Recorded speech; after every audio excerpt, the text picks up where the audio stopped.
The branch director's face went completely white.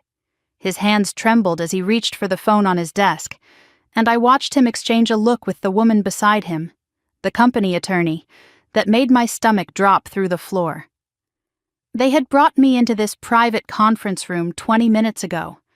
Now they looked like they were about to call the police. "Miss Lawson," the director said, his voice careful and controlled, "I need you to understand the seriousness of what I am about to tell you. This policy is active. The claim value is approximately $1.8 million. I could not breathe. I could not think. $1.8 million. From an insurance policy my sister had thrown in the trash 3 days ago. "But there is a problem," he continued. "Someone has been trying to steal it from you for the past 3 years. He placed a folder on the table between us, opened it, pointed to a signature line on a form that had been rejected and stamped in red ink. "Do you recognize this name? Ashley Lawson. My sister. My own sister. She had called this policy worthless garbage. She had laughed when she threw it away at our grandmother's funeral reception, tossing it into the trash like a used napkin. Turns out some garbage is worth more than our entire family ever had, and someone was willing to commit fraud to take it. But I am getting ahead of myself. Let me start from the beginning. My name is Brittany Lawson. I am 33 years old, and until that morning at the insurance company, I thought the most exciting part of my week would be convincing my landlord to finally fix the leak under my kitchen sink. I work as an administrative assistant at a regional logistics company in Cleveland, Ohio, Henderson and Cole Services. You have never heard of it. Nobody has. We process shipping invoices and pretend that matters. The job is not glamorous. The pay is modest. My car is a 10-year-old Honda Civic with a dent in the passenger door that I have been meaning to fix for 2 years. My apartment is small, clean, and quiet, with a view of a parking lot and walls thin enough to hear my neighbor's television every night. I eat lunch at my desk most days. I meal prep on Sundays. I read paperback mysteries before bed and fall asleep by 10. I live a quiet life. Some people would call it boring. I call it stable. But there is one thing about me that has always caused problems in my family. I read everything. Contracts, receipts, fine print, terms and conditions, the paragraphs of tiny text that everyone else scrolls past without a second thought. I ask questions when numbers do not add up. I keep records. I do not sign anything without understanding exactly what I am agreeing to. At work, I am the one who catches invoice errors, spots missing signatures, notices when dates do not match. My coworkers think it is useful. They call me the detail queen, and they mean it as a compliment. My family thinks it is annoying. They call me paranoid, suspicious, difficult. I call it paying attention. I did not know it then, standing in that insurance office with my world turning upside down. But this habit, this annoying, paranoid, difficult habit, was exactly why my grandmother chose me. In my family, there are 2 daughters, the golden one and the other one. I am the other one. I have always been the other one. Growing up, my sister Ashley was the performer. School plays, dance recitals, student council president, homecoming court, the works. She learned early that attention was currency, and she collected it like other kids collected stickers. Every room she walked into became her stage. Every conversation became her spotlight. I was the quiet one. Good grades, no trouble, no drama. I did my homework, kept my head down, and tried not to take up too much space. Teachers forgot my name by the end of the semester. My mother forgot my birthday twice. Not forgot, exactly. She remembered eventually. She just remembered Ashley's first. There is a specific memory that I carry with me, even now, my 16th birthday. I came home from school expecting something, anything, and found the house empty. No cake, no decorations, no card on the table. My mother had taken Ashley shopping for a dress for some school event and lost track of time. She apologized later, said she got confused with dates. But 3 months later, Ashley turned 14, and there was a catered party in our backyard with 50 guests and a custom dress and a photographer. My mother never confused Ashley's dates. I learned something important that year. I learned that some people are seen and some people are invisible. And I learned which one I was. I was not angry about it anymore. Not really. I had made peace with being the background daughter, the one who showed up and did the right thing, and never asked for anything because asking meant being disappointed. I had built a life that did not depend on their approval. I had my apartment, my job, my routines. Or so I thought. The thing about being invisible is that you learn to watch. You see things that people who are being watched never notice. You catch the glances, the whispers, the tiny betrayals that happen in plain sight because no one thinks you are paying attention.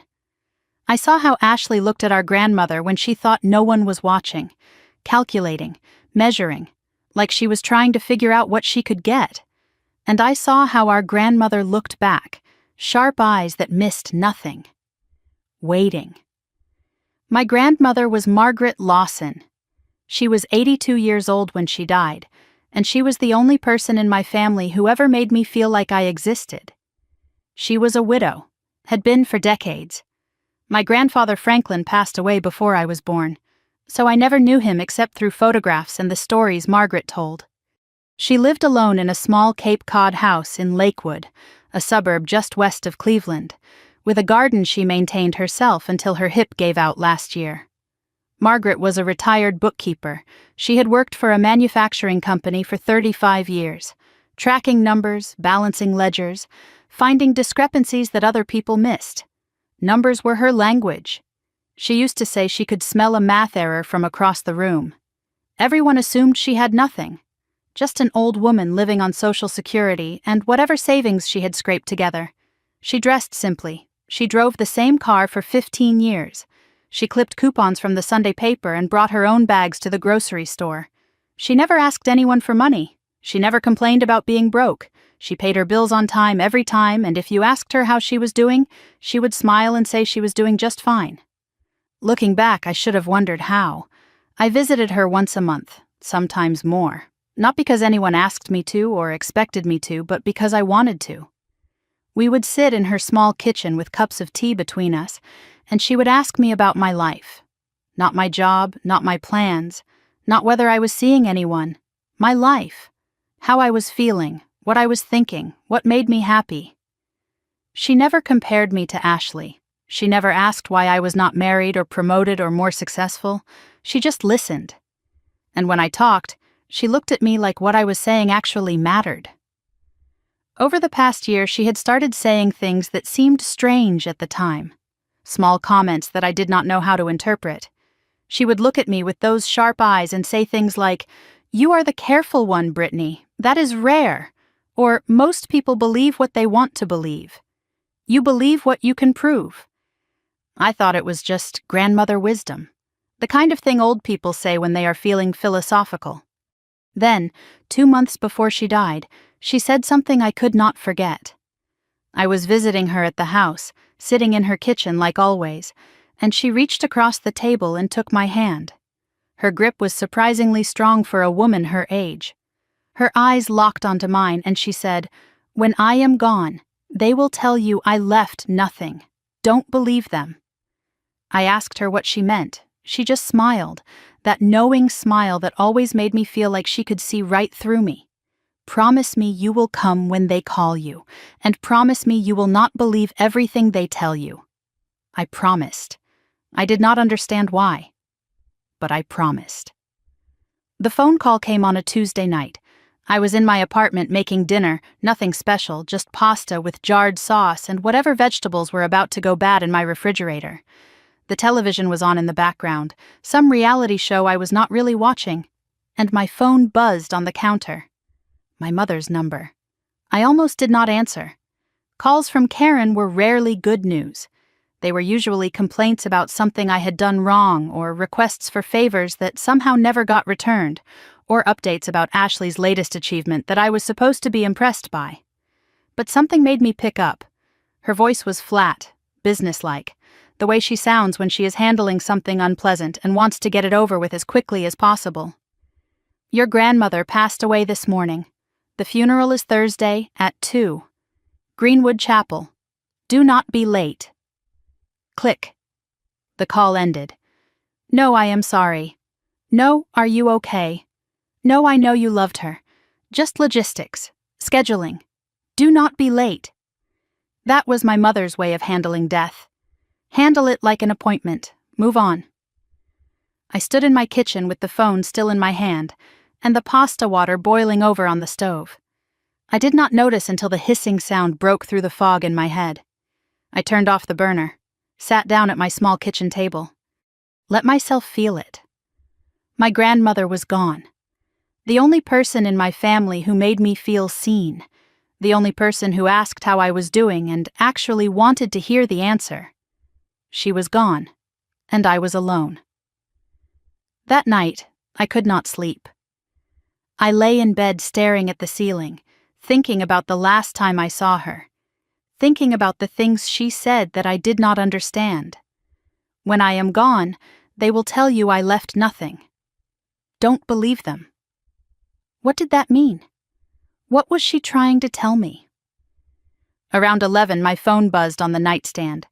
A text from Ashley. Mom says you might have some of Grandma's old papers. If you find anything, let me know. I am handling the estate stuff. I frowned at the screen. I did not have any of Grandmother's papers. Why would Ashley think I did? Before I could respond, another text came through. 1 minute later, actually, don't worry about the papers. I am sure there is nothing important. Grandma didn't really have anything anyway. The quick correction, the reassurance that came too fast. The sudden need to make sure I was not looking for anything. I knew my sister. I knew how she operated. She did not send midnight texts unless something was bothering her. She did not mention papers unless papers mattered. I did not respond. I just lay there in the dark, turning those messages over in my mind. My sister was already managing the narrative. Before the body was even cold. I should have known then. The way Ashley texted me at midnight, the way she mentioned papers and then immediately dismissed them, the way her reassurance felt more like a warning than a comfort. But I did not know yet what was hidden. I did not know what my grandmother had left behind. I did not know about the insurance policy, the fraud, the 5 years of documentation, the trail that would lead me here, to an insurance office where a director was calling his legal department because my sister had tried to steal nearly $2 million. I only knew one thing that night, lying awake in my apartment with my sister's texts glowing on my phone. Ashley was nervous, and Ashley Lawson was never nervous unless she had something to hide. Greenwood Chapel sat on a quiet street in the suburbs of Cleveland, a mid-sized funeral home with beige siding and a parking lot that could hold maybe 50 cars. I arrived at 1:45, 15 minutes early, because my mother had made it very clear that I should not be late. The sky was overcast, threatening rain that never came, and the air had that heavy stillness that makes everything feel like it is waiting for something to happen. I parked my Honda at the far end of the lot and sat there for a moment, hands on the steering wheel, trying to steady myself. I was wearing my only black dress, something I had bought for a work conference 3 years ago. It still fit. I had not gained or lost weight in years. My life was that consistent, that predictable. The only jewelry I wore was a small silver necklace my grandmother had given me for my 21st birthday, a delicate chain with a tiny pendant in the shape of a book. She said she gave it to me because I was always reading, always paying attention. I touched it now, feeling the cool metal against my collarbone, and wished I could feel her hand on mine one more time. I walked toward the entrance and noticed something strange. No one was crying outside, no one was hugging. People stood in small clusters near the door, checking their phones, glancing at their watches, talking in low voices about things that had nothing to do with grief. It felt less like a funeral and more like a mandatory company meeting. Everyone was there because they had to be, not because they wanted to be. My mother stood at the entrance, greeting people with a practiced smile that did not reach her eyes. She was dressed impeccably, black suit, pearl earrings, hair freshly done at the salon. She looked like she was hosting a charity fundraiser, not burying her mother-in-law. When I approached, Her smile did not change. Not warmer, not colder. Just the same professional expression she gave everyone else. "You are here. Good. Sit toward the back. Ashley needs the front row for family. No hug. No acknowledgement that we were both grieving the same woman. Just instructions, delivered like I was a guest who needed to be managed." I walked inside without responding. There was nothing to say. The chapel was modest but clean. Wooden pews, soft lighting, generic flower arrangements in shades of white and pale pink. At the front of the room, a photograph of my grandmother sat on an easel beside the closed casket. It was a formal portrait from years ago, the kind they take at department stores. She looked stiff in it, uncomfortable. It was not how I remembered her at all. The casket was closed. My mother's decision. More dignified, she had said when someone asked.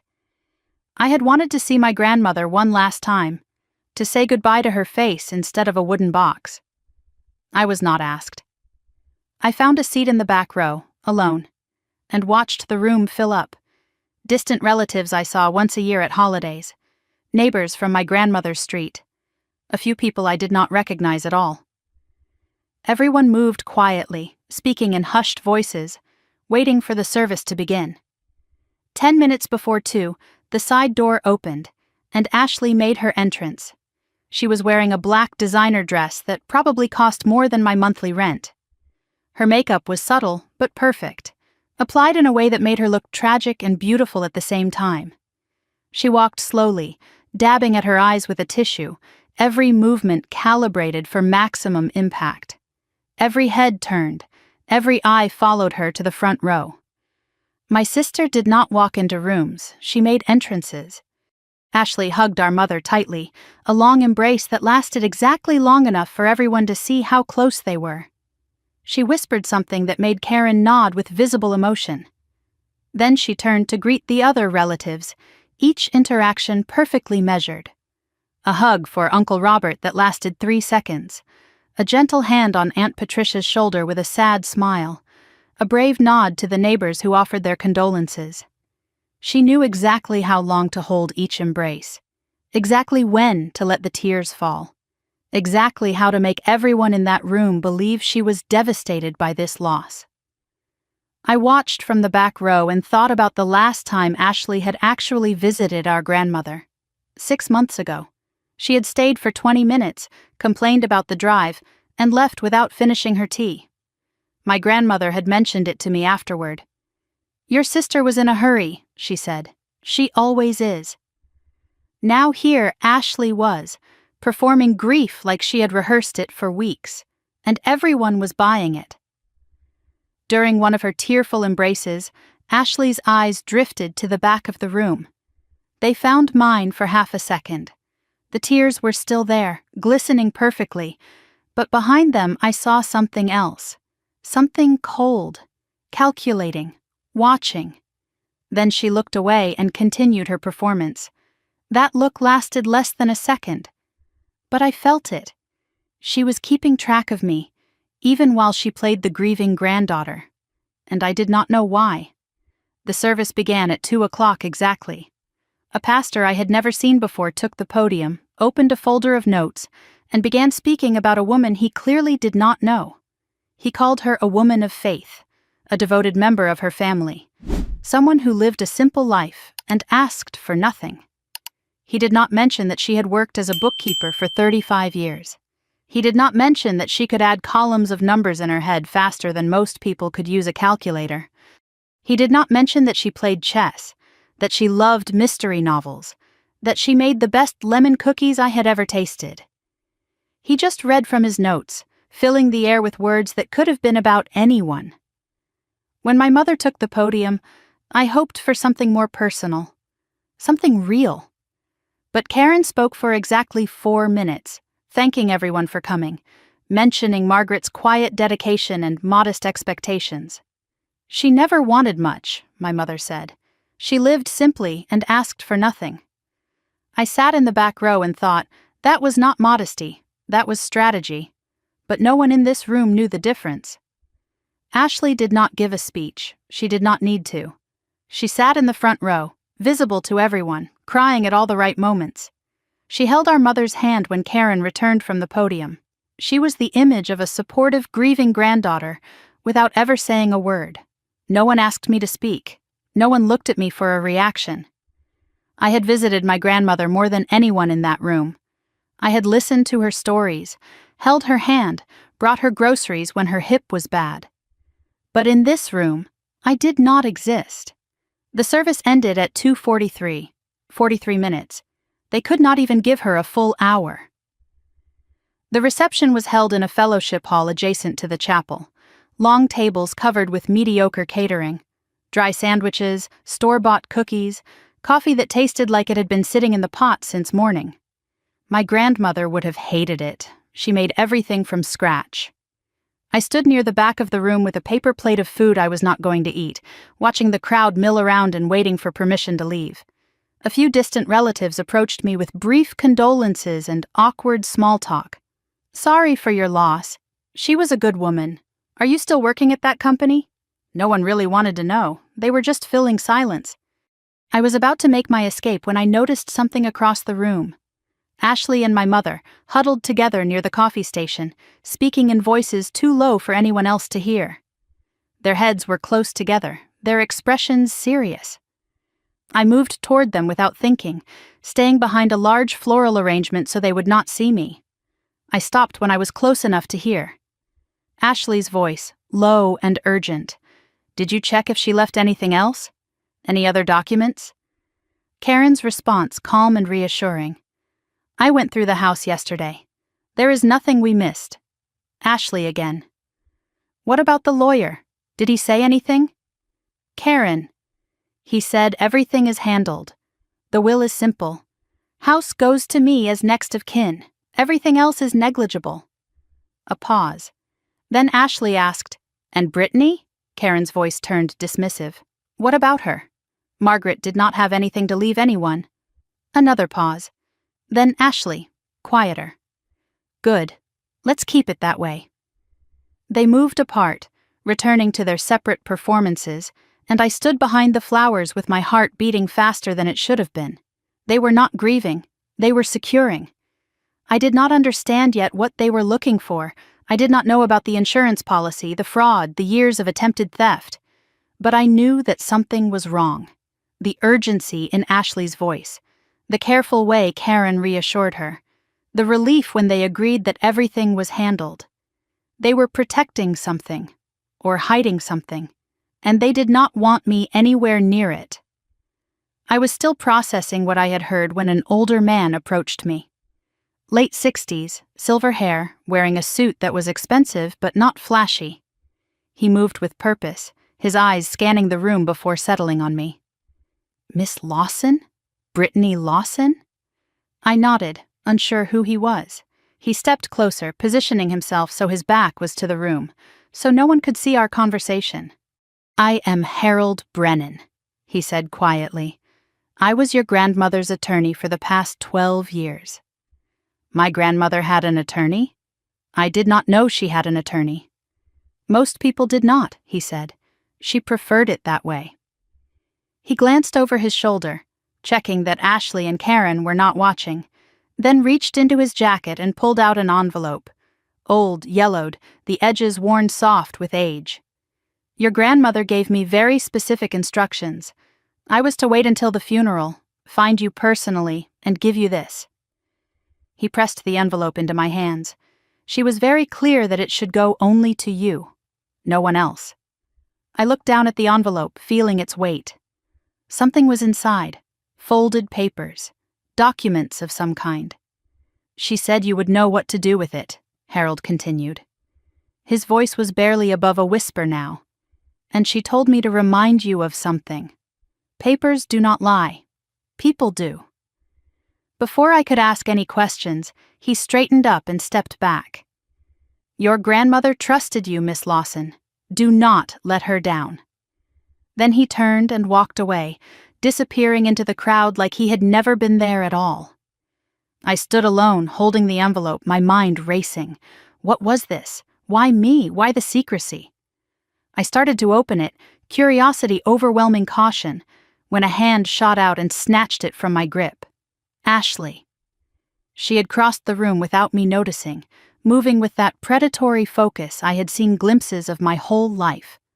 Her eyes were locked on the envelope, scanning it, evaluating it. What is this? Her voice was too casual, too controlled.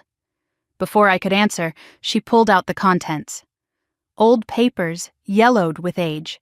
She flipped through them quickly, her expression shifting from suspicion to something that looked almost like relief.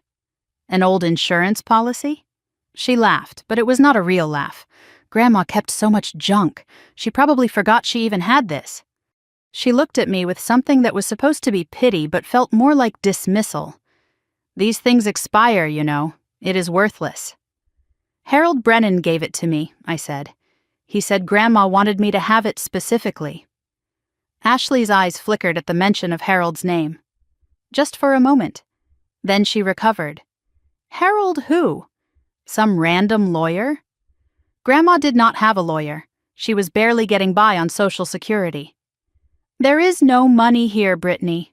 Trust me. She turned and walked to the nearest trash can. Without hesitation, she dropped the envelope and its contents inside. Do not waste your time on expired papers. She kept them for sentimental reasons. Old people do that. They hold on to things that do not matter anymore. She looked at me with that pitying smile again, but underneath it, I saw something else. Relief. Like a weight had been lifted from her shoulders. My mother appeared beside her, drawn by some invisible signal. What was that about? Ashley shrugged. Nothing, just some old papers Brittany found. I threw them out. Karen nodded approvingly, then turned to me with tired impatience. Ashley is right. Do not make a scene over nothing. Your grandmother did not have anything valuable. The sooner you accept that, the better. She put a hand on Ashley's shoulder. Now come help with the cleanup. People are starting to leave. They walked away together, mother and favored daughter, leaving me standing alone by the trash can. I looked down at the crumpled envelope sitting on top of paper plates and used napkins. The insurance policy my grandmother had hidden. The document she had given to a lawyer with specific instructions to give only to me. Ashley had thrown it away like it was garbage. Karen had approved without a second thought. They were so certain it meant nothing. But I could not stop thinking about Harold Brennan's face when he handed me that envelope, the way he positioned himself so no one could see. The urgency in his voice. And I could not stop thinking about Ashley's reaction. Not dismissive, not bored, fast, decisive, almost panicked. People do not react that fast to things that do not matter. Whatever was in that trash can, my sister did not want me to have it. She wanted it gone, destroyed, forgotten. And that made it the most valuable thing in the room. I could not sleep. I lay in my bed staring at the ceiling, watching shadows move across the plaster as cars passed on the street below. The clock on my nightstand glowed 11:14, then 11:32, then 12:07. My body was exhausted, but my mind would not stop spinning. I kept replaying the funeral. Ashley's hand shooting out to grab the envelope. The sound of paper hitting the bottom of the trash can. My mother's dismissive voice telling me not to make a scene over nothing. But it was not nothing.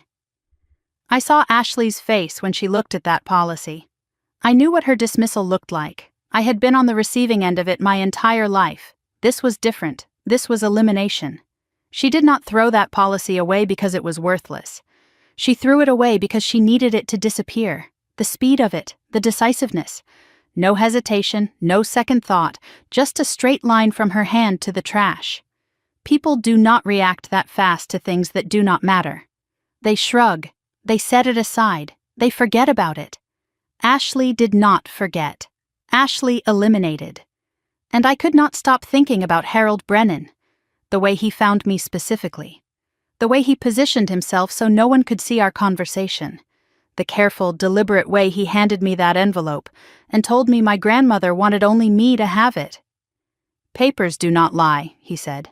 People do, my grandmother's words. Coming back to me now through a stranger's voice. I closed my eyes and suddenly I was somewhere else. 2 months earlier, a Saturday afternoon, driving the familiar route to Lakewood. The trees were just starting to change color, hints of gold and red appearing among the green. I had made this drive dozens of times, but that day felt different somehow. Heavier. My grandmother's house was a small Cape Cod with white siding and blue shutters. She had a garden in the front that she maintained herself until last year when her hip started giving her trouble.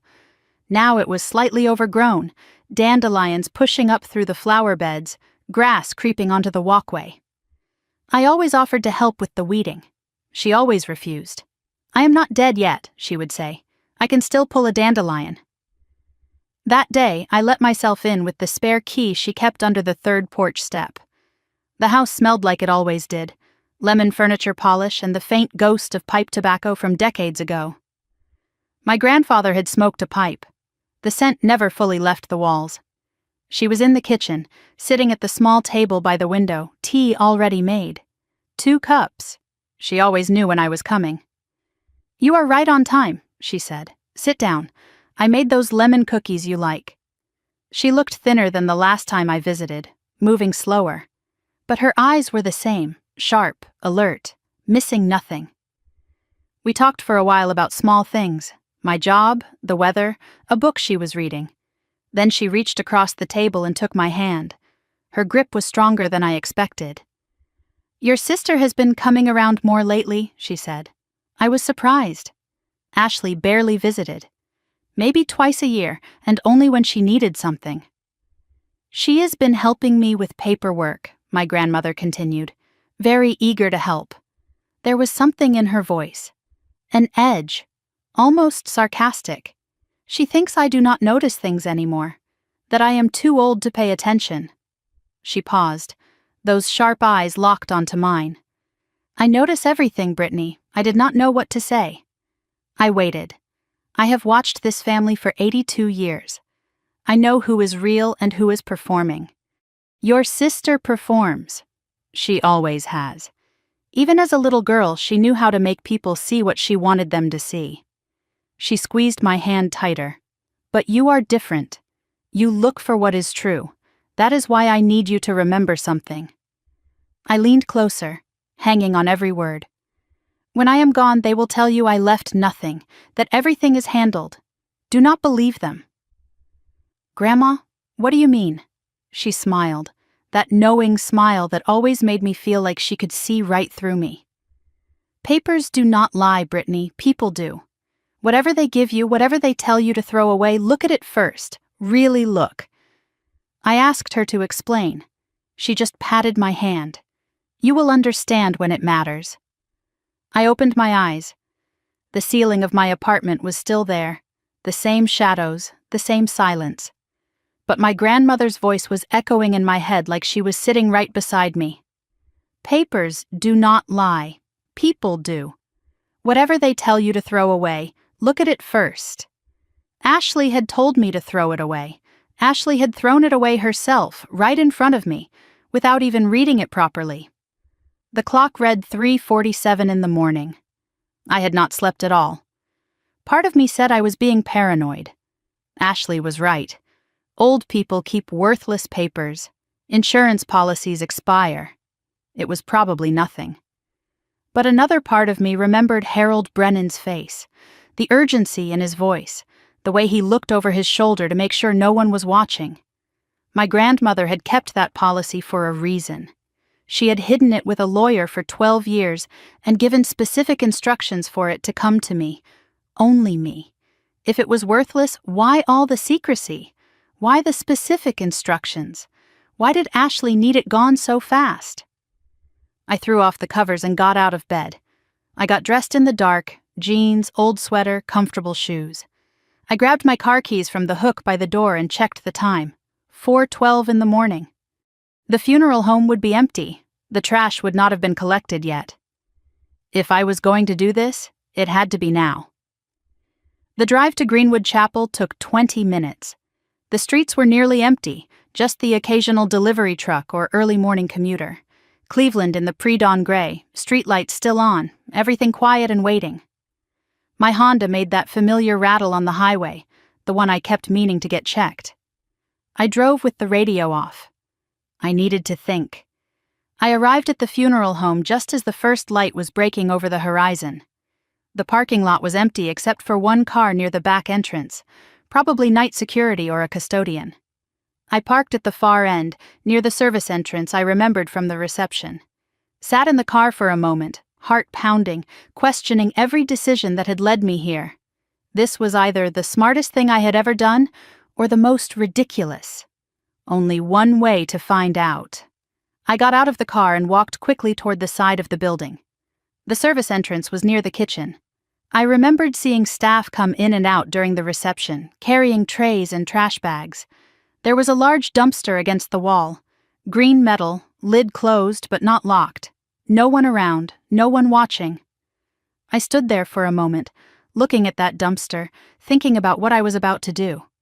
Here I was, 33 years old, college degree, steady job, about to climb into a dumpster at 4:30 in the morning like some kind of raccoon in business casual.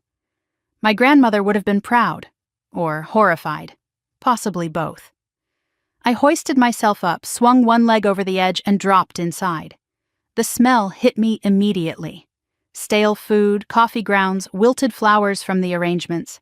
Not as bad as I expected, but not pleasant either. The bags from the reception were right on top, black plastic bulging with the remains of a funeral no one really cared about. I tore open the first bag. Napkins, paper plates, half-eaten sandwiches, nothing. Second bag, more of the same. Crushed coffee cups, plastic forks, crumpled programs with my grandmother's face on the cover. Third bag. There. The yellow envelope, crumpled but intact. The insurance policy still inside, pages bent but readable. I pulled it out and held it against my chest like it was something precious. For a moment I just stood there in that dumpster, surrounded by garbage, holding my grandmother's last gift. It smelled like old coffee and regret. But it was mine. I climbed out, brushed myself off, tucked the envelope inside my jacket, and walked back to my car without looking back. By the time I got home, the sun was up. 5:45 in the morning, golden light streaming through my kitchen window. I spread the policy out on the table and finally looked at it properly. Midwest Mutual Life Insurance Company. Policy number 7749 ML 1989. Original issue date 35 years ago. Policyholder Margaret Eleanor Lawson. This policy was older than me. I flipped through the pages carefully. The original policy, several pages of formal language and small print. Multiple amendment pages attached, changes made over the years, beneficiary designation forms, updated periodically, premium payment records showing continuous payments, month after month, year after year. My grandmother had paid into this policy for 35 years, never missed a payment. I turned to the most recent beneficiary designation, dated 14 months ago. Sole beneficiary, Brittany Ann Lawson. I stared at my own name. Read it again, read it a third time, sole beneficiary. Not Ashley, not Karen, not split between us, just me. But something was wrong. Some of the pages looked different. Newer paper mixed with old. One beneficiary form had a signature that did not look right. My grandmother's handwriting was distinctive. Small, precise, slightly slanted to the left. I had seen it my whole life on birthday cards, grocery lists, notes left on the kitchen counter. This signature was similar but not quite right. Too large, wrong angle. The letters did not flow the way hers did. I kept flipping through the pages, found another form dated 2 years ago. This one listed the beneficiary as Ashley Marie Lawson, but it was marked in red ink, rejected. Signature verification failed. Original policyholder verification required. Someone had tried to change the beneficiary to Ashley, and the insurance company had rejected it. I sat back in my chair, mind racing. This policy was not worthless. It was contested. Someone had been trying to steal it, and my grandmother had stopped them. I looked at the policy value line, but the old format made it hard to read. I needed to take this to the insurance company. I needed to know exactly what I was looking at. My phone buzzed on the table. I had forgotten it existed. Text from Ashley. 6:17 in the morning. Mom said you were asking about Grandma's papers at the funeral. I told you there is nothing there. Just let it go. Some things are better left alone. 6 in the morning. Ashley never woke up before 9. She was already awake, already thinking about this, already worried. Another text came through 1 minute later. I am just looking out for you, Britt. Do not waste your time on Grandma's old junk. Trust me, okay? There is nothing worth finding. The use of Britt. Ashley's fake affectionate nickname for me. She only used it when she wanted something. I did not respond. My sister was nervous enough to text me at 6 in the morning. Nervous enough to use the nickname she thought would soften me up. Nervous enough to tell me twice that there was nothing worth finding.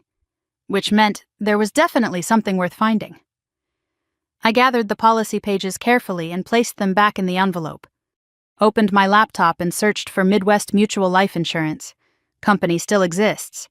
Regional carrier, headquarters in Columbus, branch office in Cleveland. Hours, Monday through Friday, 8:30 to 5. Today was Friday. If I left now, I could be there when they opened. I showered quickly, changed into professional clothes, put the envelope in my good leather bag, checked my reflection in the mirror. I looked tired. I looked determined. I looked like a woman about to fight for something. I just did not know yet how big the fight would be. I got in my car, started the engine. One more text from Ashley. Brittany, hello? Why are you not answering? I turned my phone to silent and pulled out of the parking lot. For the first time in my life, my sister wanted my attention. She was about to get more of it than she ever wanted. The drive to Cleveland took 45 minutes in light traffic. I kept my hand steady on the wheel and my eyes on the road, but my mind was somewhere else entirely. The envelope sat on the passenger seat beside me, and I kept glancing at it like it might disappear if I looked away too long. I had barely slept. Maybe 2 hours total, broken up by dreams I could not remember, and a restless anxiety that would not let me stay still. Now I was running on coffee and adrenaline, driving toward answers I was not sure I wanted to find. The Midwest Mutual Life Insurance branch office was in a commercial district on the east side of the city. Modern building, glass and steel, corporate landscaping with trimmed hedges and decorative stones. The kind of place that wanted you to feel like your money was safe. I parked in the visitor lot at 8:23, 7 minutes before they opened. Sat in my car and watched employees trickle in through the front entrance, coffee cups in hand, badges clipped to their belts. I told myself not to expect anything. Even if the policy was valid, it was probably worth a few $1,000s. Maybe enough to cover funeral costs. Maybe enough for a modest savings. I was not doing this for money. I was doing this for truth. My grandmother wanted me to find something. She had hidden this policy, protected it, left specific instructions for it to come to me. I owed her at least the effort of looking. At 8:31, I got out of the car, grabbed my bag with the envelope inside, and walked toward the entrance. Whatever happened next, there was no going back. The lobby was corporate clean in that way insurance companies always are. Marble floors polished to a shine, potted plants that might have been real or might have been very convincing fakes, soft music playing from hidden speakers, something instrumental and forgettable. The reception desk was staffed by a young woman with a professional smile and a nameplate that read, Jennifer. A few other customers sat in chairs along the wall, filling out forms or waiting for appointments. Everything looked normal. Everything felt routine. Good morning, Jennifer said as I approached. How can I help you today? I pulled the envelope from my bag. I would like to inquire about a life insurance policy. My grandmother passed away recently, and I am listed as the beneficiary. I would like to verify the policy status. Jennifer's smile stayed in place, professional sympathy layered on top. I am so sorry for your loss. Is this regarding a new claim or an existing policy? Existing. From a long time ago. She took the envelope and examined the contents, noting the age of the paper with a raised eyebrow. This is quite an old policy. Let me pull it up in our system. She turned to her computer and typed in the policy number. I watched her face, looking for any reaction, any sign that something was unusual. At first, nothing, just routine keystrokes. The click of her mouse, the hum of the computer processing. Then her fingers stopped moving. Her smile faded, just slightly. She leaned closer to her screen, scrolled down, scrolled back up. Her eyebrows drew together. "That is strange," she murmured, more to herself than to me. "Is something wrong?" She looked up, her expression carefully neutral now. The warmth was gone. "Could you excuse me for just one moment? I need to speak with someone." She did not wait for me to answer. She stood up quickly and walked toward a back hallway, disappearing through a door marked "Employees Only." I stood at the reception desk alone, my heart beating faster than it should have been. The other customers kept filling out their forms. No one noticed anything unusual. But I noticed. Something had changed. 5 minutes passed. Then 10. Jennifer did not return. Another receptionist came out and helped the other customers, but she avoided eye contact with me. I stood there trying to look calm, feeling anything but. Finally, a door opened down the hallway. A woman emerged and walked toward me with purpose. Mid-40s, tailored blazer, reading glasses pushed up on her head. She moved with authority, heels clicking on the marble floor. Her name badge read, "Claire Donovan, Senior Claims Specialist." "Miss Lawson?" She extended her hand. "I am Claire Donovan. I handle complex claims for our branch." Her handshake was firm, professional, but her eyes were studying me carefully, assessing something I could not identify. "Would you mind coming with me? I would like to discuss your grandmother's policy in private. Is there a problem with the policy?" She paused for just a fraction too long. "There are some details we need to review. It would be better to discuss them somewhere more comfortable." I followed her down the hallway, past cubicles where people pretended not to stare.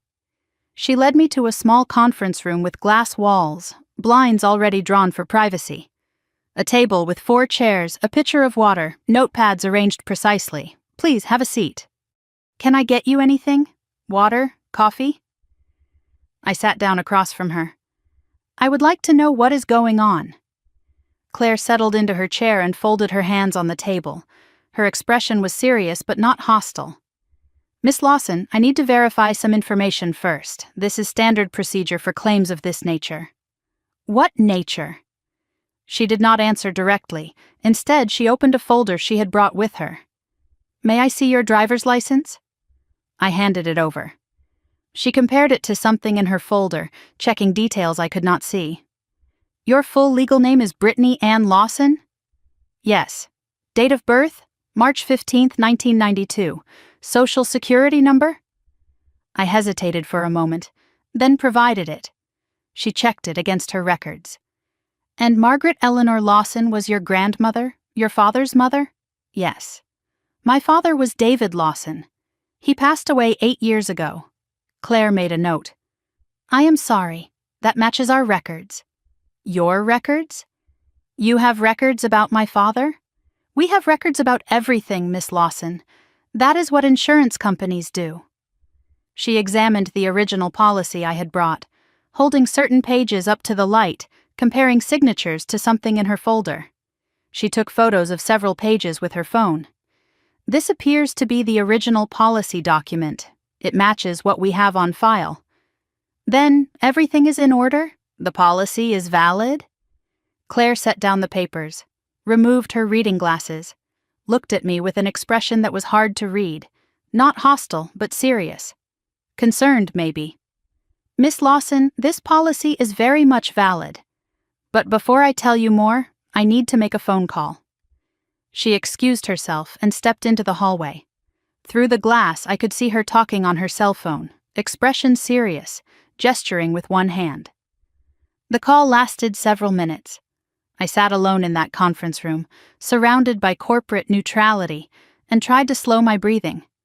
Whatever was in that policy, it was bigger than expired paperwork. Claire returned and closed the door firmly behind her. "Miss Lawson, I have just spoken with our legal department. They are sending someone over. But I want to explain a few things first. Legal department? Why do you need lawyers? Because this policy is complicated. She opened a different folder and turned it so I could see the contents. A printed statement with numbers and dates and columns I did not understand. Your grandmother purchased this whole life insurance policy 35 years ago. She paid premiums consistently every month until her death. Claire pointed to a line near the bottom of the page. Whole life policies accumulate cash value over time. The longer they are held, the more they are worth. Your grandmother held this policy for 35 years. She never borrowed against it, never withdrew from it, just kept paying month after month for 3.5 decades. My eyes found the number on the page, a number with a lot of digits. My brain did not process it at first. It could not be right. Claire said it out loud. The current claim value of this policy is approximately $1.8 million. Silence. I am sorry. Did you say $1.8 million, plus potential dividends and interest pending final calculation? That is not possible. My grandmother lived in a small house. She clipped coupons. She drove the same car for 15 years. Claire almost smiled. Miss Lawson, your grandmother was a bookkeeper for 35 years. She understood compound interest better than most financial advisors. She knew exactly what she was doing. I stared at the number. Could not breathe, could not think. My grandmother, who everyone thought had nothing, had quietly built a fortune, and she left it all to me. Before I could process this, Claire's expression shifted. Sympathy mixed with something else. Concern. Miss Lawson, there is something else you need to know. I looked up, still reeling from the first revelation. This policy should be straightforward. Policyholder deceased, beneficiary verified, claim approved. But it is not straightforward, because someone has been trying to interfere with it. She pulled out another folder, thicker than the others. Over the past 3 years, our company has received multiple requests to modify the beneficiary designation on this policy. 7 requests in total. All of them were rejected. Why were they rejected? Your grandmother placed a legal lock on this policy 14 months ago. After that, no changes could be made without her physical presence and notarized consent. Claire's voice dropped slightly. Someone kept trying anyway, submitting forms with signatures that did not match our records. We flagged it as potential fraud, but since no claim had been filed, we were waiting for this moment. She turned the folder toward me. These are the rejected modification requests. I think you should see the name on them. I looked at the top form. My eyes found the signature line at the bottom. The name written there. In handwriting I would recognize anywhere. Ashley Marie Lawson. My sister's signature. My sister's handwriting. I flipped through the forms. 7 attempts over 3 years. Each one trying to change the beneficiary from me to Ashley. Each one rejected for signature verification failure. One form had a second signature as a witness. Karen Lawson. My mother had witnessed at least one of these attempts. She had stood next to Ashley and signed her name to a form designed to steal my inheritance. Miss Lawson, I have to ask. Claire's voice was gentle but direct. Do you know Ashley Lawson? I looked up from the forms, my voice flat. She is my sister. Claire nodded slowly, as if this confirmed something she had already suspected. Then you should know that what she attempted constitutes insurance fraud. It is a felony. Multiple felonies, actually. The forged signatures, the falsified attempts. Our legal department will be filing a report with the authorities. There was a knock at the door. Claire stood. That will be our branch director and legal counsel. The door opened. 2 people entered. A man in a gray suit, tall, grave expression. His name badge identified him as Thomas Richardson, branch director. Beside him, a woman in a sharp navy suit. Company attorney, Miss Lawson. Richardson shook my hand. I oversee this branch. I understand Claire has explained the situation regarding your grandmother's policy. He sat down across from me, his expression serious. I want to assure you that Midwest Mutual takes fraud very seriously. We will be cooperating fully with law enforcement on this matter. He paused, seeming to gather himself. Your grandmother was a remarkable woman. She anticipated this. I looked up, confused. What do you mean? 14 months ago, she came to this office personally. She sat in this very room. She told us that when she died, someone would try to steal her policy. Richardson leaned forward. She gave us specific instructions. She named you specifically as the only person authorized to receive information or file a claim. No one else. Under any circumstances. His eyes met mine. She said you were the only one she trusted. I sat in that conference room, surrounded by lawyers and insurance executives, and felt something shift inside me. My grandmother had come here. She had prepared for this. She had named me specifically because she knew what Ashley would try to do. She spent the last year of her life building a fortress around this policy, and she made sure I would be the one to defend it. I looked down at the forms with Ashley's signature. 7 attempts, 3 years, systematic fraud. My sister threw this policy in the trash because she thought she had already won. She thought her forgery attempts had succeeded. She thought our grandmother's money was already hers. She had no idea the real fight was just beginning. I was still sitting in that conference room when the full weight of it hit me. Richardson and the attorney had stepped out to make more phone calls, leaving me alone with Claire Donovan and a table covered in documents that proved my sister was a criminal. My hands were shaking. I did not notice until I reached for the glass of water in front of me and watched the surface tremble. I had been so focused on the information that I forgot to feel it. Now it was hitting me all at once. $1.8 million. 7 forged beneficiary changes. My mother's signature on 3 of them. My family had been trying to rob my grandmother while she was still alive. Claire sat quietly across the table, giving me space. She did not push, did not rush me, just waited with the patience of someone who had seen this kind of devastation before. I know this is a lot to take in, she said finally. Most people who come in here are dealing with grief. You are dealing with grief and betrayal at the same time. I looked up at her. How long have you known? About the fraud attempts? We flagged the first suspicious form about 3 years ago, but without a filed claim there was little we could do except reject the requests and document everything. She paused. Your grandmother knew we were documenting. She asked us to. She called after every rejected form and confirmed that we were keeping records. She was building a case, Miss Lawson, and she wanted you to be the one to use it. My grandmother spent 3 years watching her own family try to steal from her, and she never said a word to me. She just prepared. I did not know whether to be grateful or heartbroken. Let me walk you through what we know, Claire said. She pulled out a timeline document and spread it across the table. 3 years ago, we received the first request to change the beneficiary from you to Ashley Lawson. The form included what appeared to be Margaret's signature, but our verification system flagged inconsistencies. What kind of inconsistencies? The slant was wrong, the pressure was different. Small things that most people would not notice, but our software is designed to catch them. She pointed to a section of the timeline. We sent a letter to Margaret directly, asking her to confirm the change in person or via notarized document. She called us the next day. She was very clear. She had not authorized any change. Claire traced her finger along the timeline. She asked us to reject the request and flag her account for additional scrutiny. She told us she suspected someone in her family was trying to steal from her, and she wanted every attempt documented. I looked at the dates on the timeline. 7 attempts spread across 3 years. First year, Claire continued, 2 attempts, both rejected. Second year, 3 attempts, increasingly sophisticated forgeries. Third year, 2 more attempts, including one with a forged notary stamp. A forged notary stamp?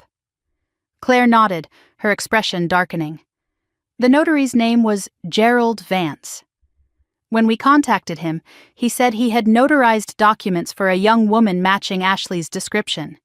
But he never actually witnessed Margaret signing anything. He was told the elderly woman could not travel. She paused to let that sink in. He notarized based on copies and verbal assurances, which is illegal.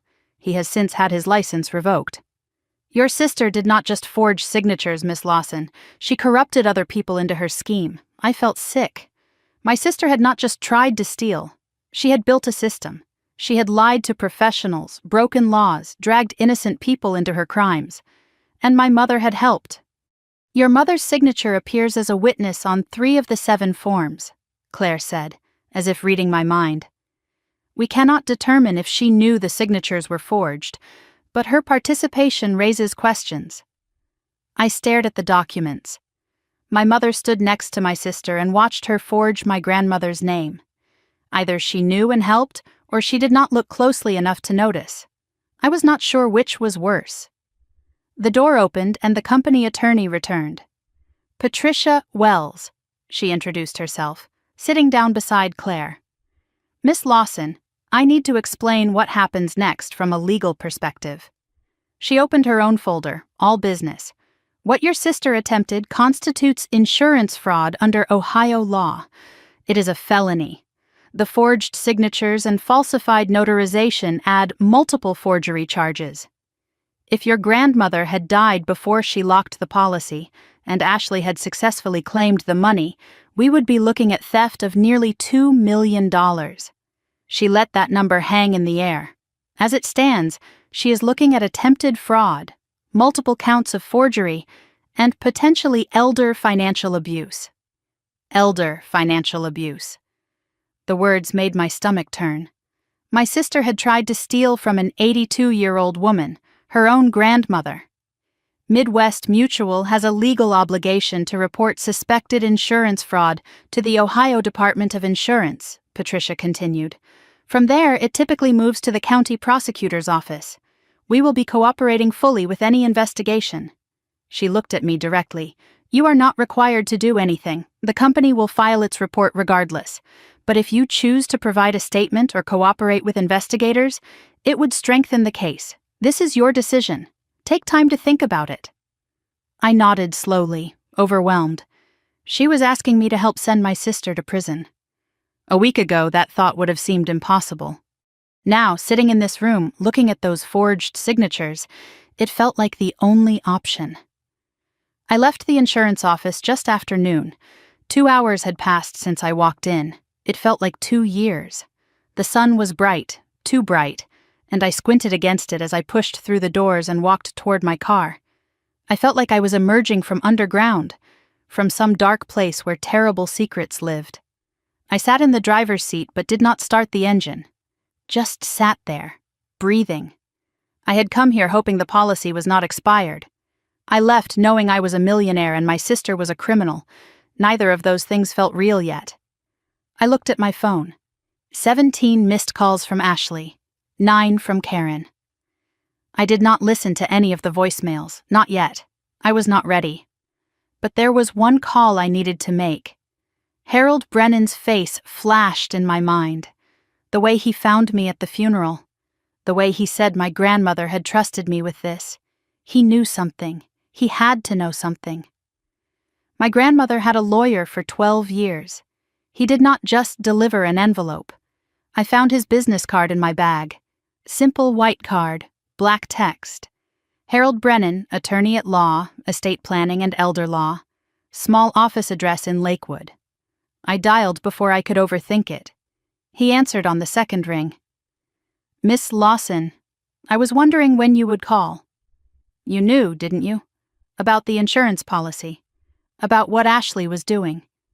There was a pause on the line. Then his voice, careful but warm. I know many things, Miss Lawson. Your grandmother made sure of that. Can you explain? Can you tell me what is going on? Another pause. Can you come to my office? There is more you need to see. I was not supposed to reveal everything until certain conditions were met. But I think those conditions have been met now. How soon can you be here? 15 minutes. I will have tea ready.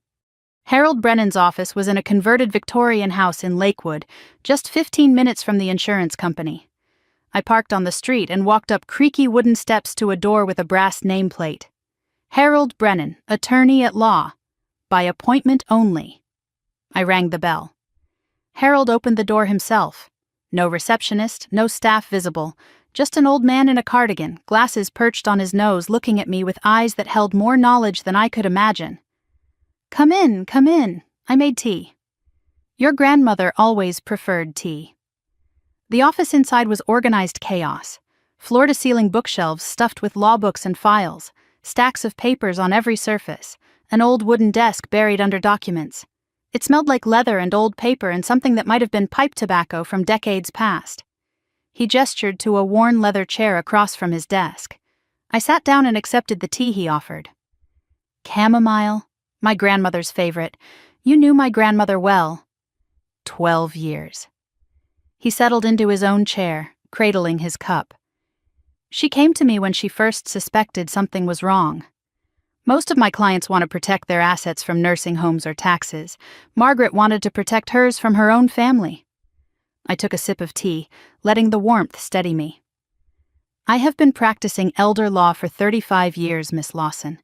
I have seen families tear themselves apart over money, seen children steal from dying parents, seen spouses empty accounts while their partners lay in hospital beds.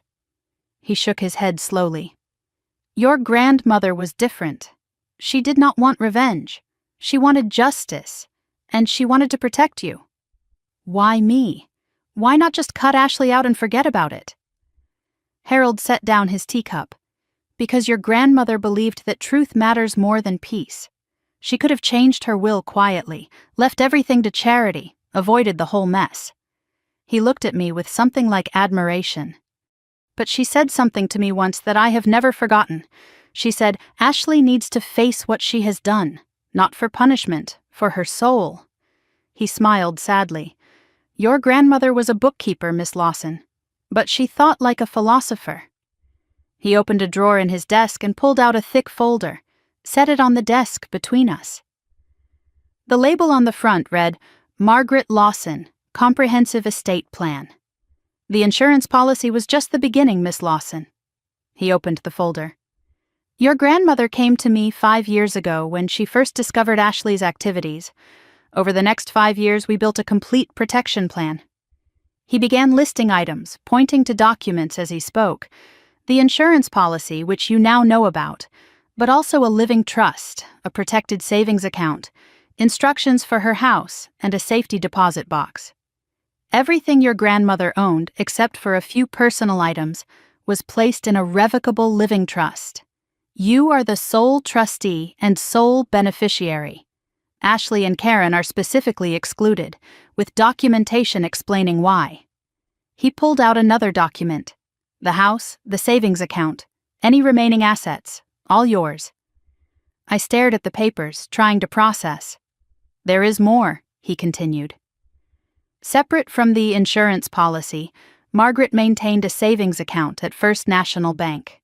Current balance, approximately $240,000. $240,000, on top of the $1.8 million. Ashley tried to access this account as well.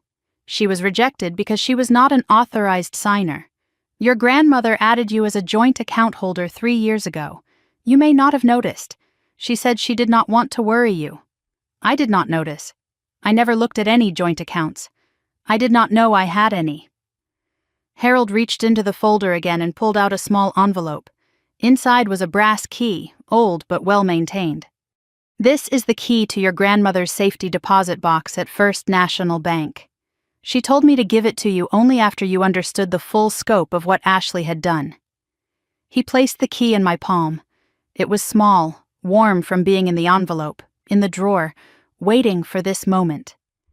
She said, whatever is inside will answer your last question. What question? Harold looked at me steadily. The question of whether this was really about money, or whether it was about something much older, something that started before you were born. I stood up, the key clutched in my hand, my mind spinning. Miss Lawson, before you go to the bank, I want you to understand something. I paused at the door. Your grandmother loved her family. All of her family, even the ones who betrayed her. What she did, the planning, the documentation, the locks and safeguards. It was not revenge. He rose from his chair and walked toward me. It was the only way she knew to tell the truth when no one would listen. I drove toward First National Bank with the key in my pocket and a folder full of documents on the seat beside me. My grandmother was 82 years old. She lived alone in a small house. Everyone thought she was just a sweet old lady who clipped coupons and watched game shows. But she had spent the last 5 years of her life preparing for a war she knew she would not live to fight. My phone buzzed, a voicemail notification from Ashley. I pressed play. "Brittany, I know you went to the insurance company. I do not know what they told you, but they are lying. They have always had issues with our family. Call me back. We can fix this together."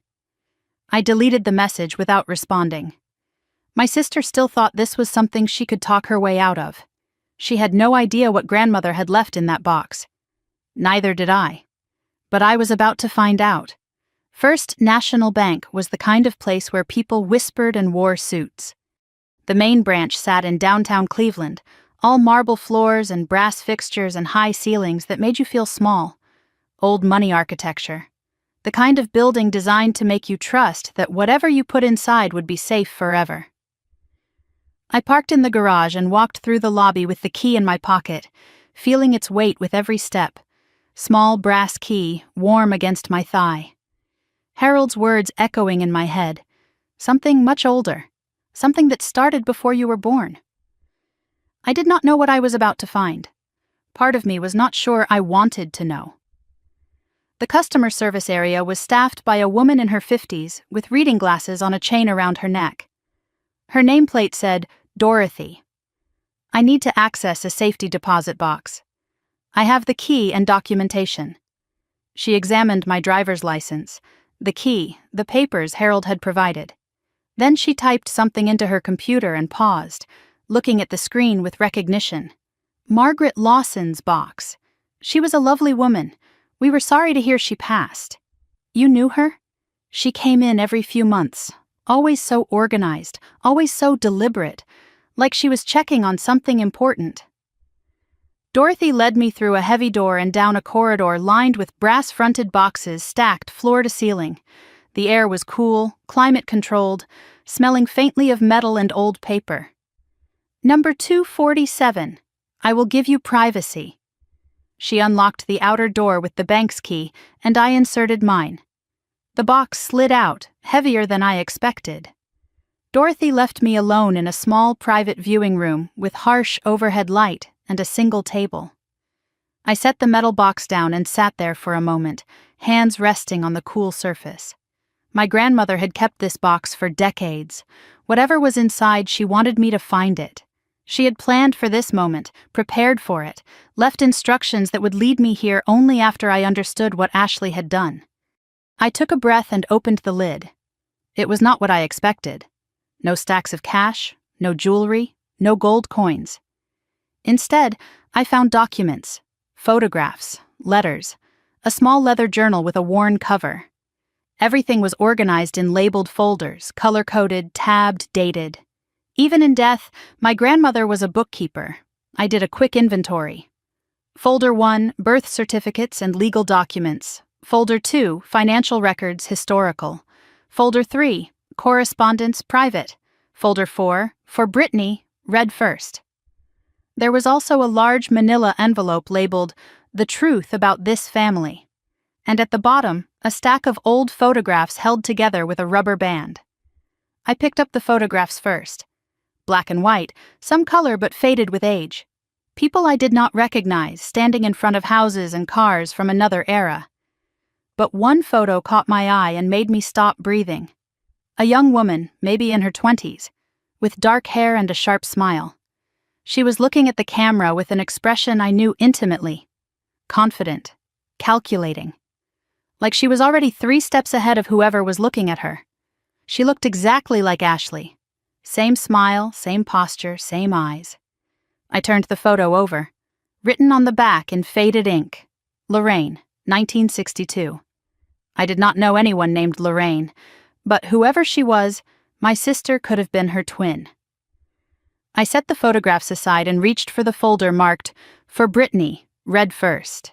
Inside was a handwritten letter, several pages, my grandmother's careful script filling each line. The date at the top was 8 months before her death. "My dearest Brittany," it began.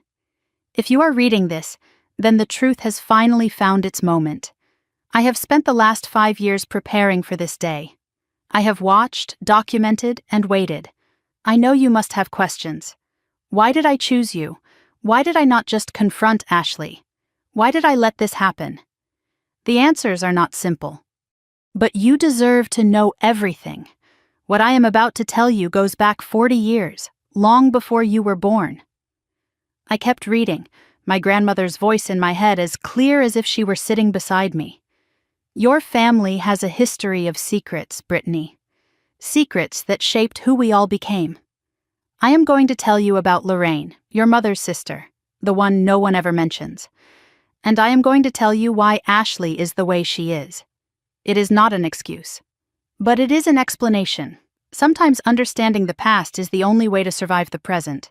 I could have simply changed my will and died in peace. But that would not have been fair to you. You would have received the money without understanding why. And Ashley would have spent her life believing she was wronged. The truth is not just about justice. It is about freedom. Freedom from lies that poison families for generations. I want you to be free, Brittany. Free from the patterns that trapped the rest of us." The letter continued, her handwriting steady and sure.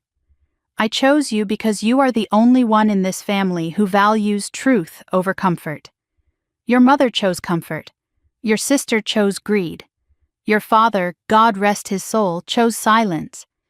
But you always asked the questions no one wanted to answer. That is not a flaw, sweetheart. That is a gift. Use it." At the bottom of the first page, she had written instructions.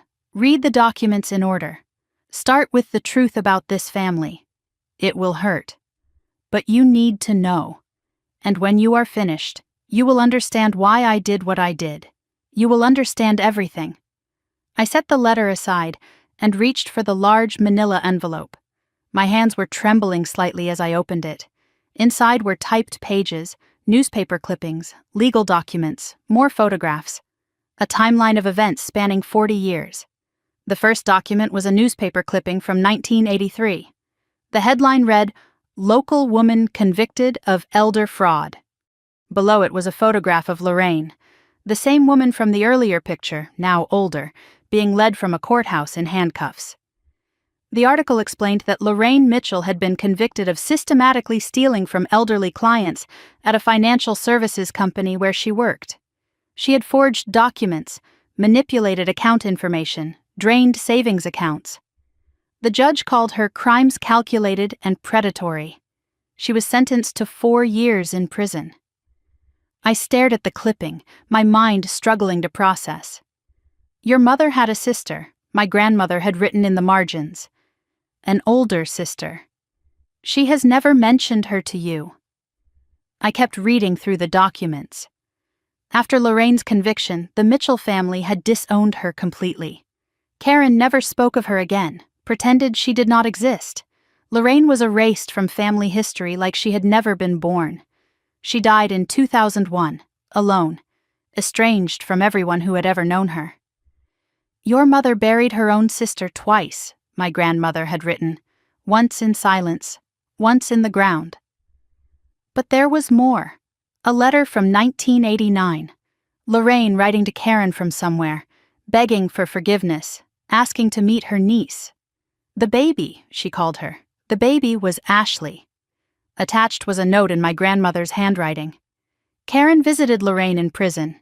She never told anyone. I found the visitor logs years later. I sat back in my chair trying to absorb what I was reading. My mother had a sister who went to prison for elder fraud, the exact same crime Ashley had tried to commit. And Karen had hidden this from everyone, including me, for my entire life. "Your mother watched her own sister go to prison for fraud," my grandmother had written. Then she watched her daughter attempt the same crime. Either she did not see the pattern, or she could not face it. I believe Karen has spent her entire life running from Lorraine's shadow. And Ashley walked right into it. I reached for the small leather journal next. My grandmother's handwriting again. Dated entries spanning 5 years. The first entry was from 4 years ago. I started this journal when I first suspected Ashley was stealing from me. I wanted a record. Proof that I was not losing my mind. I flipped through the pages, reading selected entries. 4 years ago. Ashley visited today. She offered to help with my bills. She has never offered before. Something has changed. 3.5 years ago. Found a document on my desk that I did not sign. Ashley was here yesterday. The signature looks like mine but is not. 3 years ago. Ashley told Karen I am getting confused. I am not confused. I know exactly what she is doing. 2 years ago. The insurance company rejected another change request. I called to confirm they are keeping records. They are. 18 months ago, hired Harold Brennan. It is time to protect myself legally. 1 year ago. Ashley is getting more desperate. Her attempts are more frequent, more sophisticated. She has started involving a notary. I have documented everything 6 months before her death. I have done everything I can. The rest is up to Brittany. I hope she forgives me for this burden. I had no one else to trust. The truth is patient. It will wait for her. I closed the journal and sat in silence. My grandmother had spent 5 years watching her own granddaughter try to steal from her. She had documented every attempt, every lie, every betrayal, not out of paranoia, out of love. She was building a case, building evidence, building a fortress of truth that Ashley could never penetrate, and she had done it all alone. I turned to the folder of trust documents next, the complete legal framework Harold had mentioned. But there was more here than just the trust. A detailed accounting of every asset, every protection, every contingency, insurance policy, locked, Brittany as sole beneficiary. Living trust, established 4 years ago, updated annually. Savings account, joint ownership with Brittany added 3 years ago. House, transferred to trust, protected from probate. My grandmother had built a fortress, brick by brick, year by year, and at the bottom of the trust documents, a specific clause that made my breath catch. I intentionally exclude my daughter-in-law Karen Lawson and my granddaughter Ashley Lawson from any inheritance. Attached was a 3-page explanation, documentation of attempted fraud, forged signatures, witness statements from the insurance company. She did not just cut them out, she documented why. If they ever tried to contest the trust, they would be contesting their own crimes. My grandmother thought like a general preparing for war. Every document was a weapon. Every signature was armor. She knew Ashley would fight. She made sure Ashley would lose. This was not paranoia. This was love. She spent her final years protecting me from my own family, and she did it all alone. I had almost finished going through everything when I noticed one last item at the very bottom of the box. A single photograph, face down. I turned it over. My grandmother, young, maybe 30 years old, standing next to a man I recognized from other family photos as my grandfather Franklin, who died before I was born. And between them, a little girl, maybe 5 years old, holding a doll and smiling at the camera. I did not recognize the child. I turned the photograph over. On the back, in faded pencil, were words that made my heart stop. Margaret, Franklin, and the girl we couldn't keep. 1967. The girl we could not keep. My grandfather died before I was born. I never knew him except through photographs and stories. But who was the little girl? My grandmother never mentioned having another child. My father never mentioned having a sister. Margaret's letter said I would understand everything. But this photograph raised more questions than answers. My phone buzzed, startling me back to the present. I had forgotten it existed. A text from a number I did not recognize. Miss Lawson, this is Detective Martinez from the Cleveland Police Department, Financial Crimes Unit. We need to speak with you regarding a fraud investigation involving Ashley Lawson. Please contact me at your earliest convenience. I stared at the message, then at the photograph, then at the box full of my grandmother's secrets. The police were already involved, the investigation was already moving. But I still had questions. Questions only the dead could answer. Who was the girl in the photograph? What happened in 1967? And why did my grandmother spend her last years preparing for a war against her own family? I gathered everything carefully, placed it back in the box, and walked out of the bank into the afternoon sun. Whatever was coming next, I was not facing it alone. I had my grandmother's army of documents, and I was ready to fight. I sat in my car outside First National Bank for a long time, engine off, hands on the steering wheel, staring at nothing. The metal box from the safety deposit sat on the passenger seat, filled with 40 years of family secrets. I had come looking for answers. I found a graveyard. Lorraine, Karen's criminal sister, erased from family history. Ashley, following the same pattern, committing the same crime, blind to the shadow she was walking in. My grandmother's journal, 5 years of watching and documenting and preparing. And that photograph. The little girl no one ever mentioned. The girl we could not keep. Who was she? What happened to her? My grandmother's letter promised I would understand everything, but this photograph only added more questions. I looked at my phone again. Detective Martinez, Financial Crimes Unit.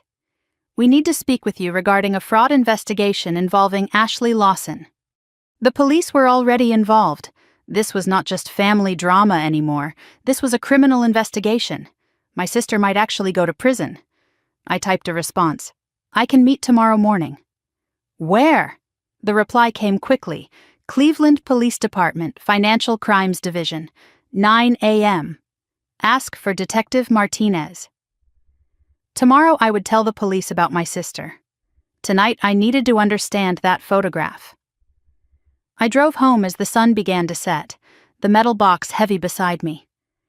By the time I reached my apartment, the sky was turning purple and gold, beautiful in a way that felt wrong given everything I had learned.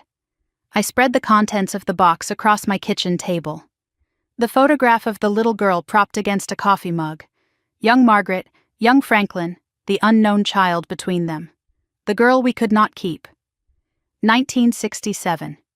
I called Harold Brennan. He answered on the first ring, as if he had been waiting. Miss Lawson, I take it you opened the box? I did. And I have questions. I imagine you do. There is a photograph at the bottom. My grandmother, my grandfather, and a little girl. The back says the girl we could not keep. Harold, who is she? There was a long pause on the line. When he spoke again, his voice was heavier than before. I was hoping you would not find that one.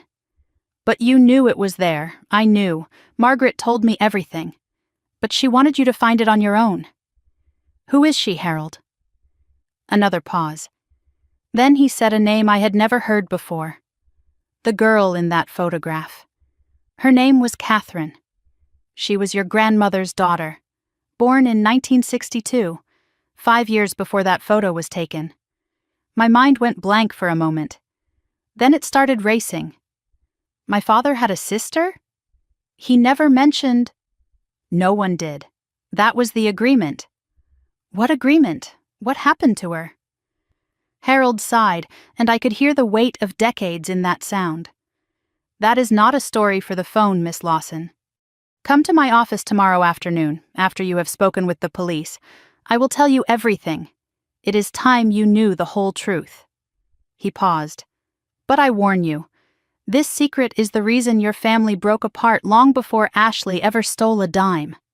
I could not sleep that night, not even close. I sat at my kitchen table with my laptop, the photograph of Catherine beside me, and I started searching. Catherine, born 1962, my father's sister. If she existed, there had to be records. I searched birth records, Ohio vital statistics, public databases. It took almost an hour, but I found her. Catherine Marie Lawson, born March 1962, Cleveland, Ohio. Parents, Franklin Lawson and Margaret Lawson. She was real, she existed.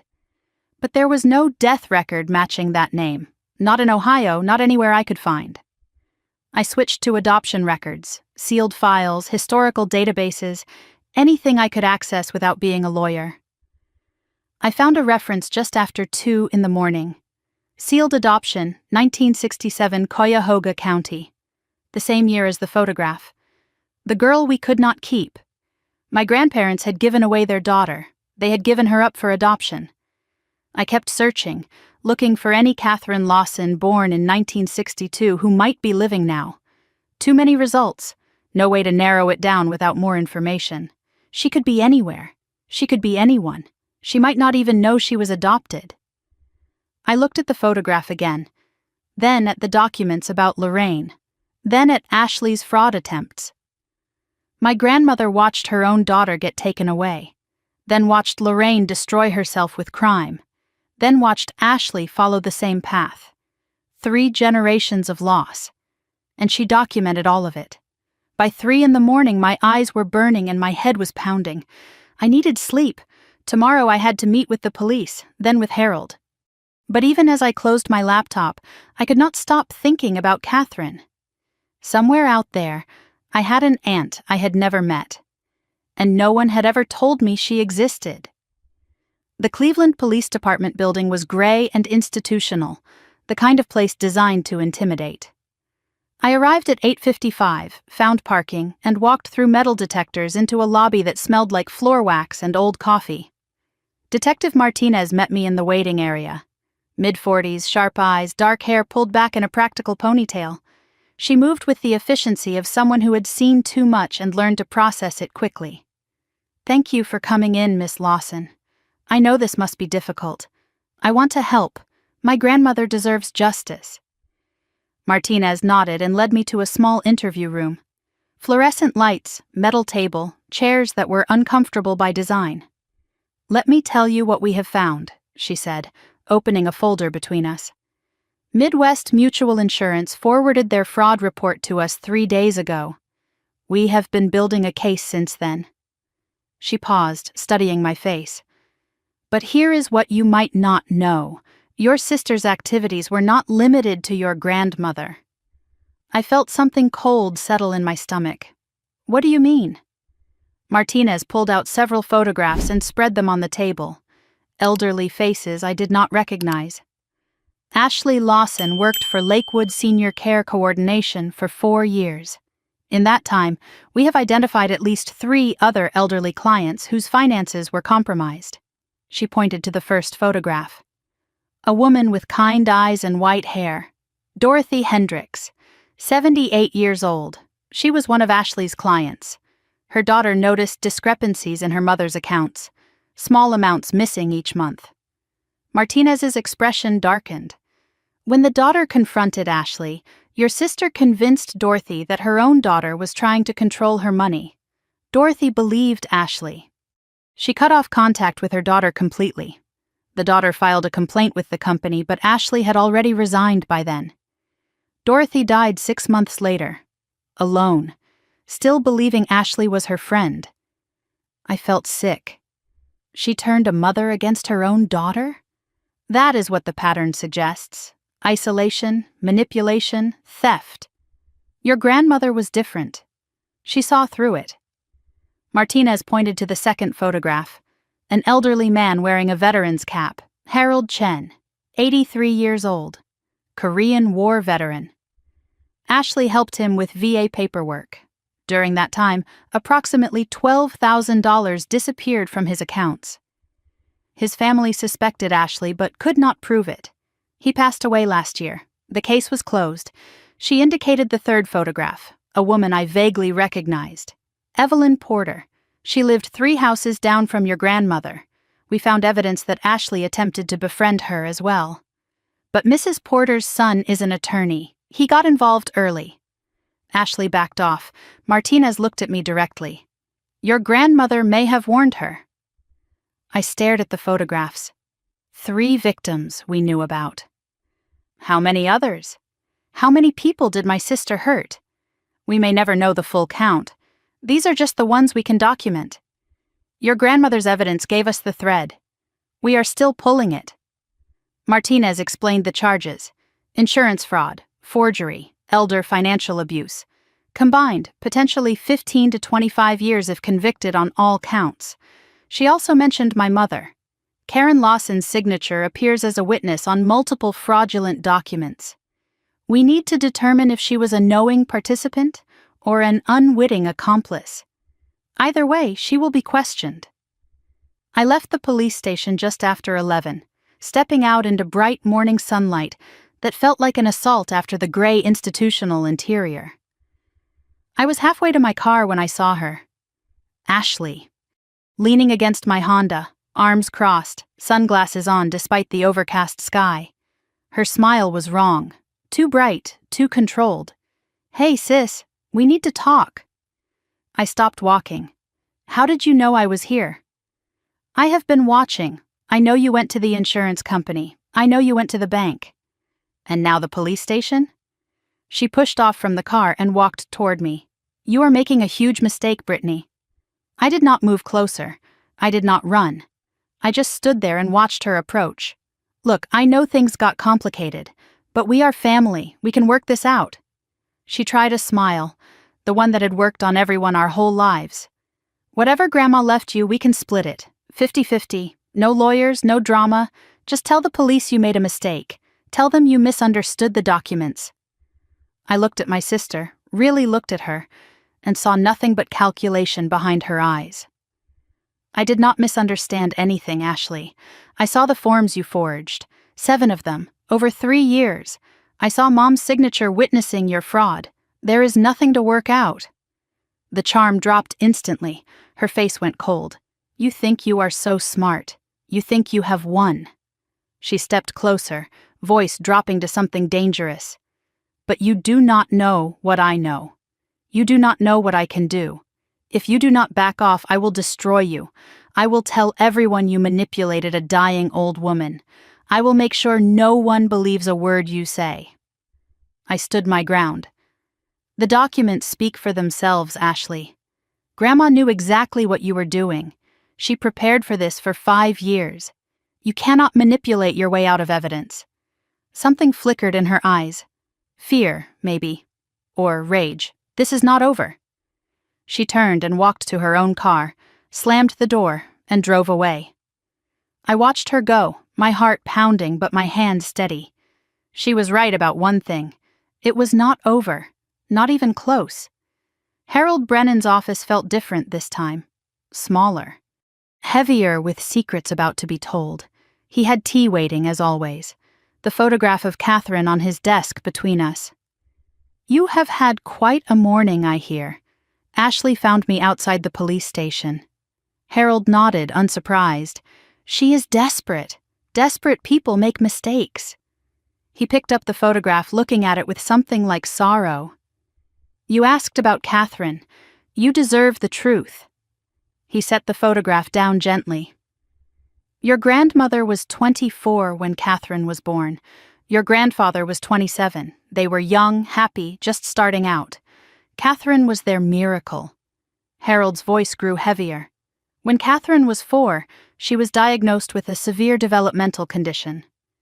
In 1966, there were no services, no support, no understanding. The doctors told Margaret and Franklin that Catherine would never live independently, that she would need constant care forever. He paused. They recommended institutionalization. That is what people did back then. I felt cold. Institutionalization? Margaret refused at first. She fought for a year. But Franklin's health was failing. They had no money, no help from family. Harold looked at me with something like grief in his eyes. And then Margaret discovered she was pregnant again. With your father.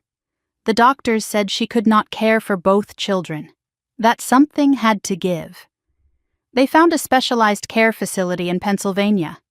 A good one, as these things went. He picked up the photograph again.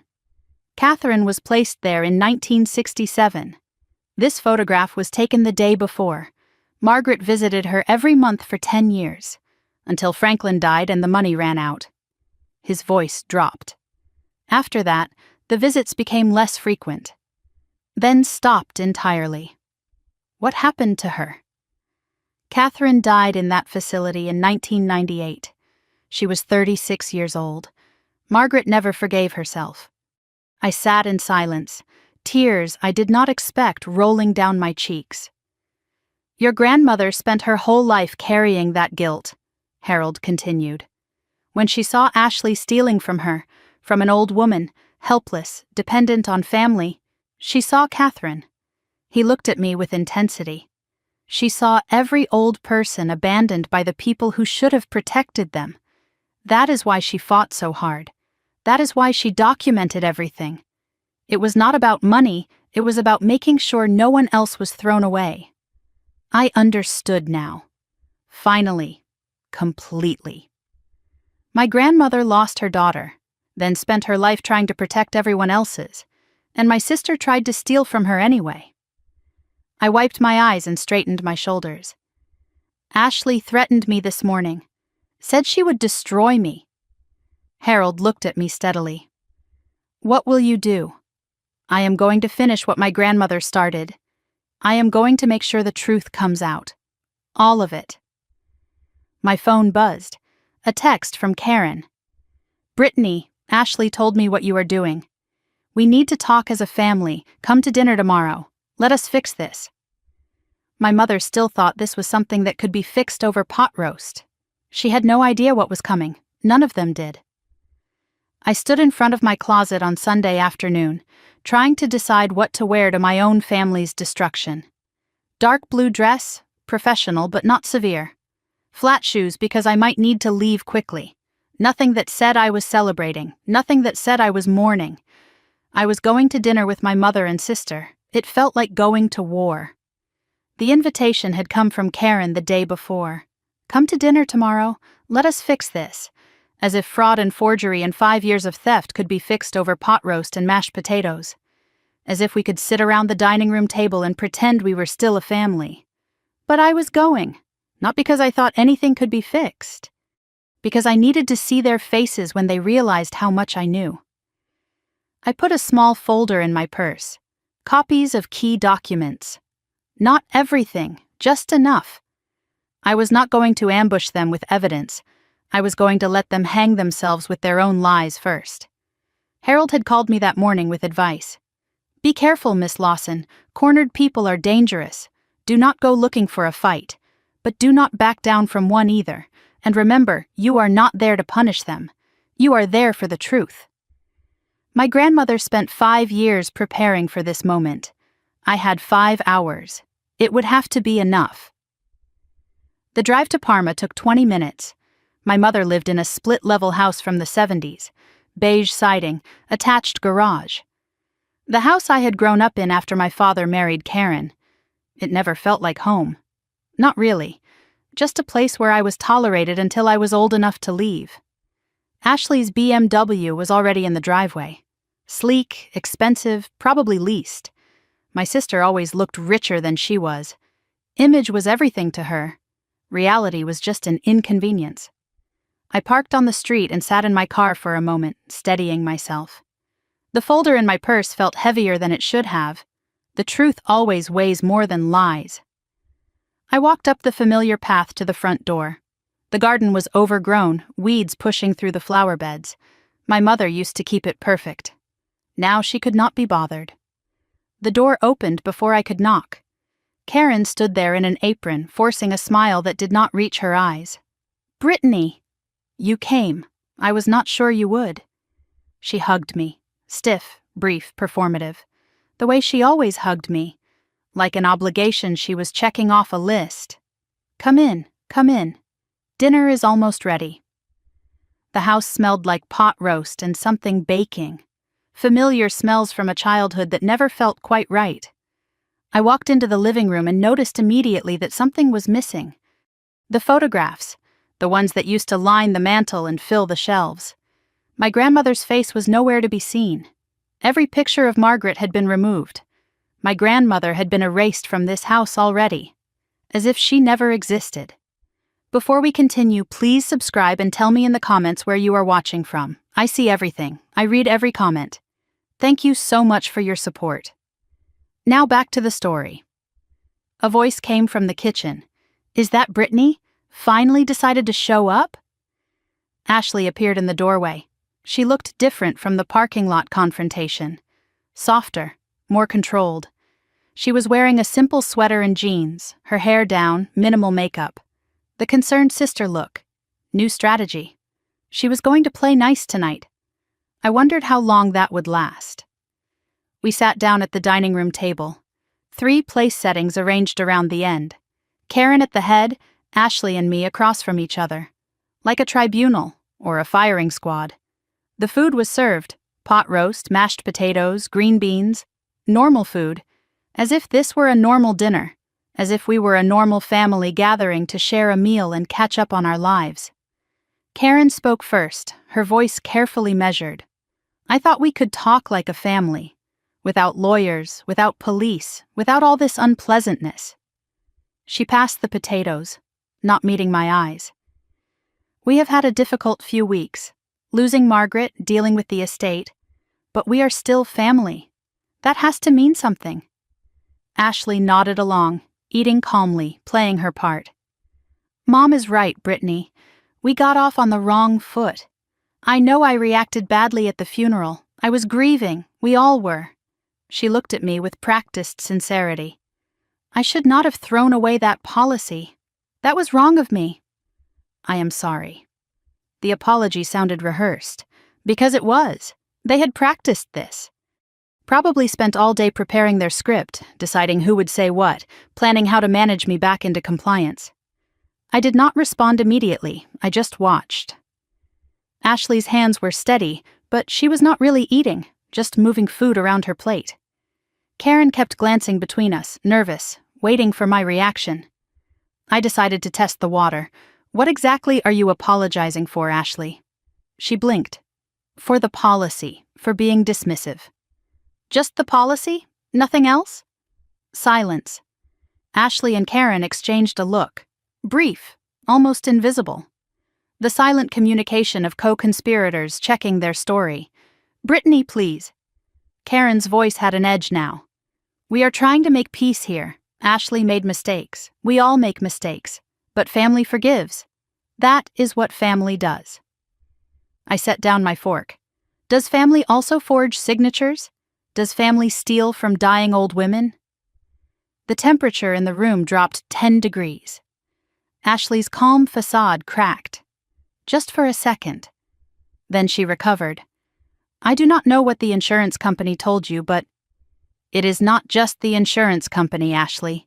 It is the police. Dead silence. Karen's face went gray. Ashley stopped pretending to eat. Let me tell you what I know, I continued. Then you can decide if you still want to make peace. I pulled the folder from my purse and set it on the table between us. 7 forged beneficiary change requests over 3 years. Your signature on all of them, Ashley. Mom's signature as witness on 3 of them. Karen's voice was shaking. I did not know what I was signing. Ashley said what? That Grandma agreed? That it was just paperwork? I opened the folder and spread the documents across the table. But it is not just Grandma, is it, Ashley? The police told me about your other victims. The elderly clients from your job at Lakewood Senior Care. At least 3 other people you tried to steal from. One of them died before anyone figured out what you did. Ashley's face went stone cold. Her hands were shaking, but her voice was steady. I do not know what you are talking about. I looked at her across the table. My sister. The girl I grew up with. The person who had been given everything while I got nothing. And still, it was not enough for her. Did you know about Aunt Lorraine, Ashley? She frowned. Who? Mom's sister. The one she never mentions. Karen's voice was sharp. Brittany, do not... Lorraine was convicted of elder fraud in 1983. Same crime, same pattern. She died alone, in poverty, estranged from everyone. I looked at Ashley directly. That is where this path leads. Prison, then nothing. Ashley's composure finally broke. She slammed her hand on the table. You think you are so righteous, Brittany? You were never there, never helped, Never visited. Her voice was rising, years of resentment pouring out. I was the one taking care of Grandma. I was the one dealing with her bills, her doctors, her endless demands. And what did I get? Nothing. She left everything to you. She pointed at me, fingers shaking. The golden granddaughter who could not be bothered to show up. I let her finish. Let her say everything she had been holding in. Do you have any idea what it was like? Being the one who was always there? Every holiday, every emergency, every middle-of-the-night phone call. And Grandma still treated me like an outsider, still looked at me like I was not really family. Tears now. Real ones, maybe. Or maybe another performance. I could not tell anymore. I gave her years of my life. And she gave everything to you. I waited until she was done. Then I spoke calmly. So you decided to take it yourself. You could not earn it, so you would steal it. That is not injustice, Ashley. That is entitlement. Karen tried to intervene. Both of you, please. I turned to her. And you, Mom. You knew. Maybe not everything, but enough. You watched Ashley help Grandma for years. You signed papers without reading them. Did you ever wonder why Ashley was so interested in an old woman's finances? Karen had no answer, just tears streaming down her face. Grandma knew, by the way, I continued. She knew everything. She spent 5 years documenting what you were doing, building evidence. She hired a lawyer, set up a trust, locked down her accounts. I looked at Ashley. She was never confused. She was watching you. Ashley's face showed shock, then rage, then something that might have been grief. She knew. The whole time, she knew. And she chose to wait. Because she wanted me to be the one to finish it. I stood up from the table. The police are going to interview both of you. Probably this week. They have the forged documents. They have the insurance company's records. They have statements from other victims. This is not something you can talk your way out of. Karen grabbed my arm. Brittany, please. There has to be another way. Can you not tell them you were wrong? That you misunderstood? If you drop the complaint, maybe they will drop the investigation. I am your mother. Does that not mean anything? I looked at her hand on my arm, the same hand that had signed witness to Ashley's forgeries. You are my mother. And you helped Ashley steal from my grandmother. The same grandmother who lost her own daughter because she had no money, no support. I pulled my arm away. Did Ashley tell you about Catherine? Did you even know Grandma had another child? Karen's confusion was genuine. What are you talking about? Of course you did not know. No one in this family tells the truth about anything. Ashley made one last attempt. Brittany, wait. If this is about money, we can work something out. Take the insurance, take the house, take everything. Just tell the police you made a mistake. I cannot go to prison. I cannot. I picked up my purse, left the folder of documents on the table. It was never about the money, Ashley. Grandma did not fight for 5 years because of money. She fought because you were willing to steal from a dying old woman, your own grandmother, and you would have done it to anyone else who trusted you. I walked toward the door. This is not punishment. It is accountability. Keep the copies, read them, understand what you did. And when the police call, I would suggest telling the truth for once. It is the only thing that might help you now. I walked out into the evening air and got into my car. My hands were shaking, my heart was pounding. But I did not feel triumphant. I felt tired, empty, sad. I had just destroyed my family. Or maybe I had just stopped pretending it was not already destroyed. Through the window I could see shadows moving. Karen and Ashley probably arguing, blaming each other, blaming me. That is what people do when the truth is too painful to accept. I thought about my grandmother, about Catherine, about all the old people Ashley had hurt. Some things are more important than family peace. Truth is one of them. My phone buzzed. A text from Detective Martinez. Miss Lawson wanted to let you know. We have made an arrest. Ashley Lawson was taken into custody this evening on charges of insurance fraud, forgery, and elder financial abuse. Her bail hearing is tomorrow. I read the text twice. While I was at dinner, confronting my family, The police were building their case. Ashley had come to that dinner thinking she could manipulate her way out of this. She did not know she was already caught. I started the car and pulled away from the curb. My grandmother once told me that the truth is patient. It can wait longer than any lie. Turns out, so was justice. And now Ashley was going to learn what patience costs. 1 week after Ashley's arrest, I sat at my desk at work, trying to focus on spreadsheets that no longer seemed to matter. The numbers blurred together, meaningless columns of data that had nothing to do with the chaos my life had become. It had been 7 days since my sister was taken into custody. 7 days of phone calls from lawyers, meetings with investigators, questions I did not know how to answer. 7 days of lying awake at night, staring at the ceiling, wondering if I had done the right thing. My coworkers had noticed something was wrong. I could feel their eyes on me when they thought I was not looking. The whispered conversations that stopped when I walked into the break room. "Is everything okay, Brittany?" my supervisor had asked on Tuesday. "Family stuff." "I am handling it." What else could I say? My sister is in jail for trying to steal $2 million from our dead grandmother. My mother might be charged as an accomplice. I am suddenly worth more money than I ever imagined, and I have never felt more alone. Some stories you cannot tell. I looked like someone who had won a war but forgotten why she was fighting. Dark circles under my eyes. Coffee, the only thing keeping me upright. My apartment was a mess of legal documents and takeout containers and clothes I had not bothered to put away. The new normal, if you could call it that. My phone buzzed on my desk. A Cleveland number I had learned to recognize. "Miss Lawson, this is Detective Martinez. I need you to come to the station. We have completed our initial investigation. There are some things you need to see." My stomach tightened. "Good things or bad things?"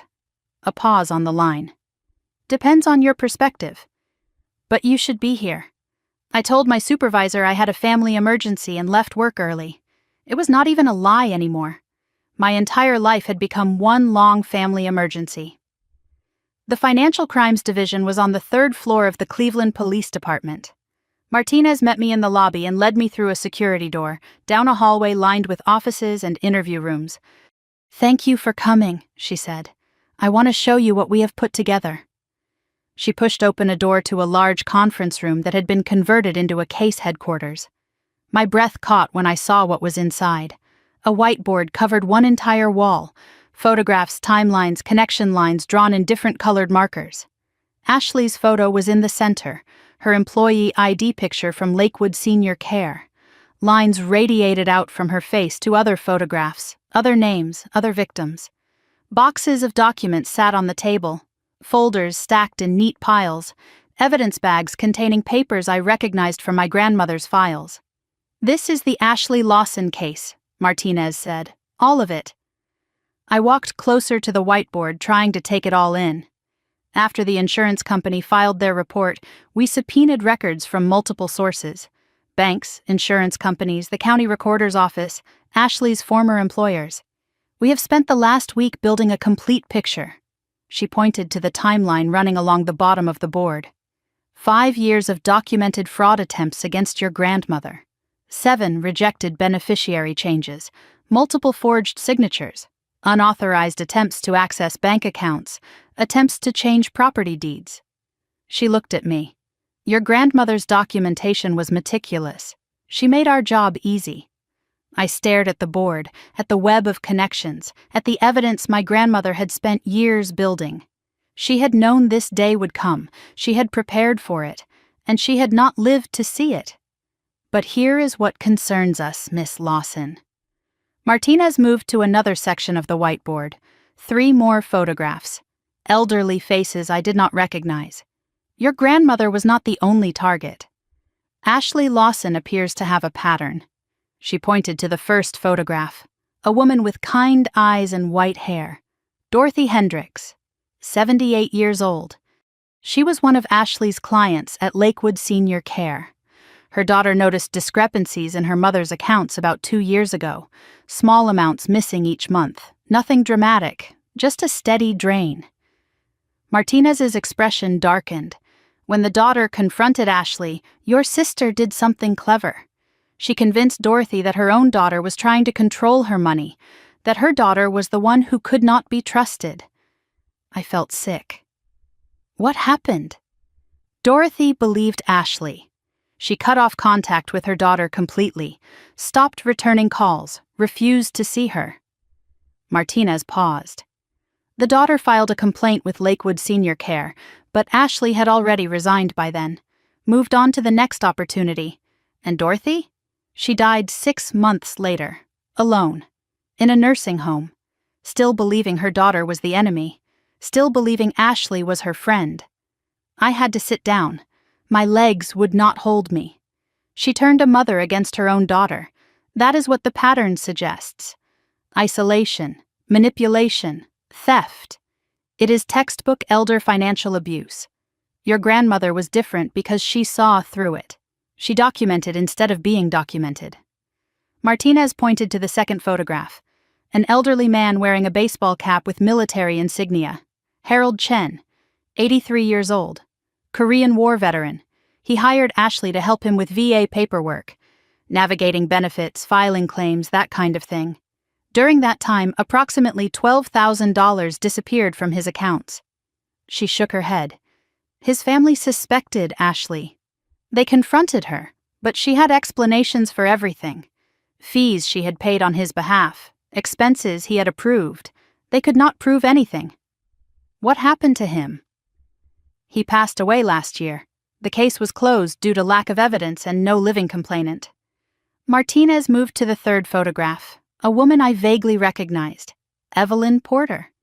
She lived 3 houses down from your grandmother on the same street in Lakewood. We found evidence that Ashley attempted to befriend her as well, offered to help with her finances, started building the same kind of relationship. I remembered the name. My grandmother had mentioned Mrs. Porter sometimes. They played cards together. But Mrs. Porter's son is an attorney, Martinez continued. A corporate lawyer in New York. He got involved early when his mother mentioned her helpful new friend. Ran background checks, asked questions Ashley could not answer. Martinez almost smiled. Ashley backed off immediately, never bothered Mrs. Porter again. She looked at me directly. We think your grandmother may have warned her. We found a note in Margaret's files. A reminder to call Evelyn. Tell her about Ashley. My grandmother had protected her neighbor. Even while she was being victimized herself, she tried to warn others. How many, detective? How many people did my sister hurt? Martinez sighed. We may never know the full count. These are just the ones we can document. There may be others who died without family to notice. Others who were too embarrassed to report. Others who still do not know they were victims. She gestured at the whiteboard. Your grandmother's evidence gave us the thread. We are still pulling it. A woman entered the room. Mid-40s, sharp suit, serious expression. Martinez introduced her as Rebecca Torres, Assistant District Attorney. Miss Lawson. Torres shook my hand firmly. Thank you for your cooperation. Your grandmother's documentation has been invaluable. She sat down across from me and opened her own folder.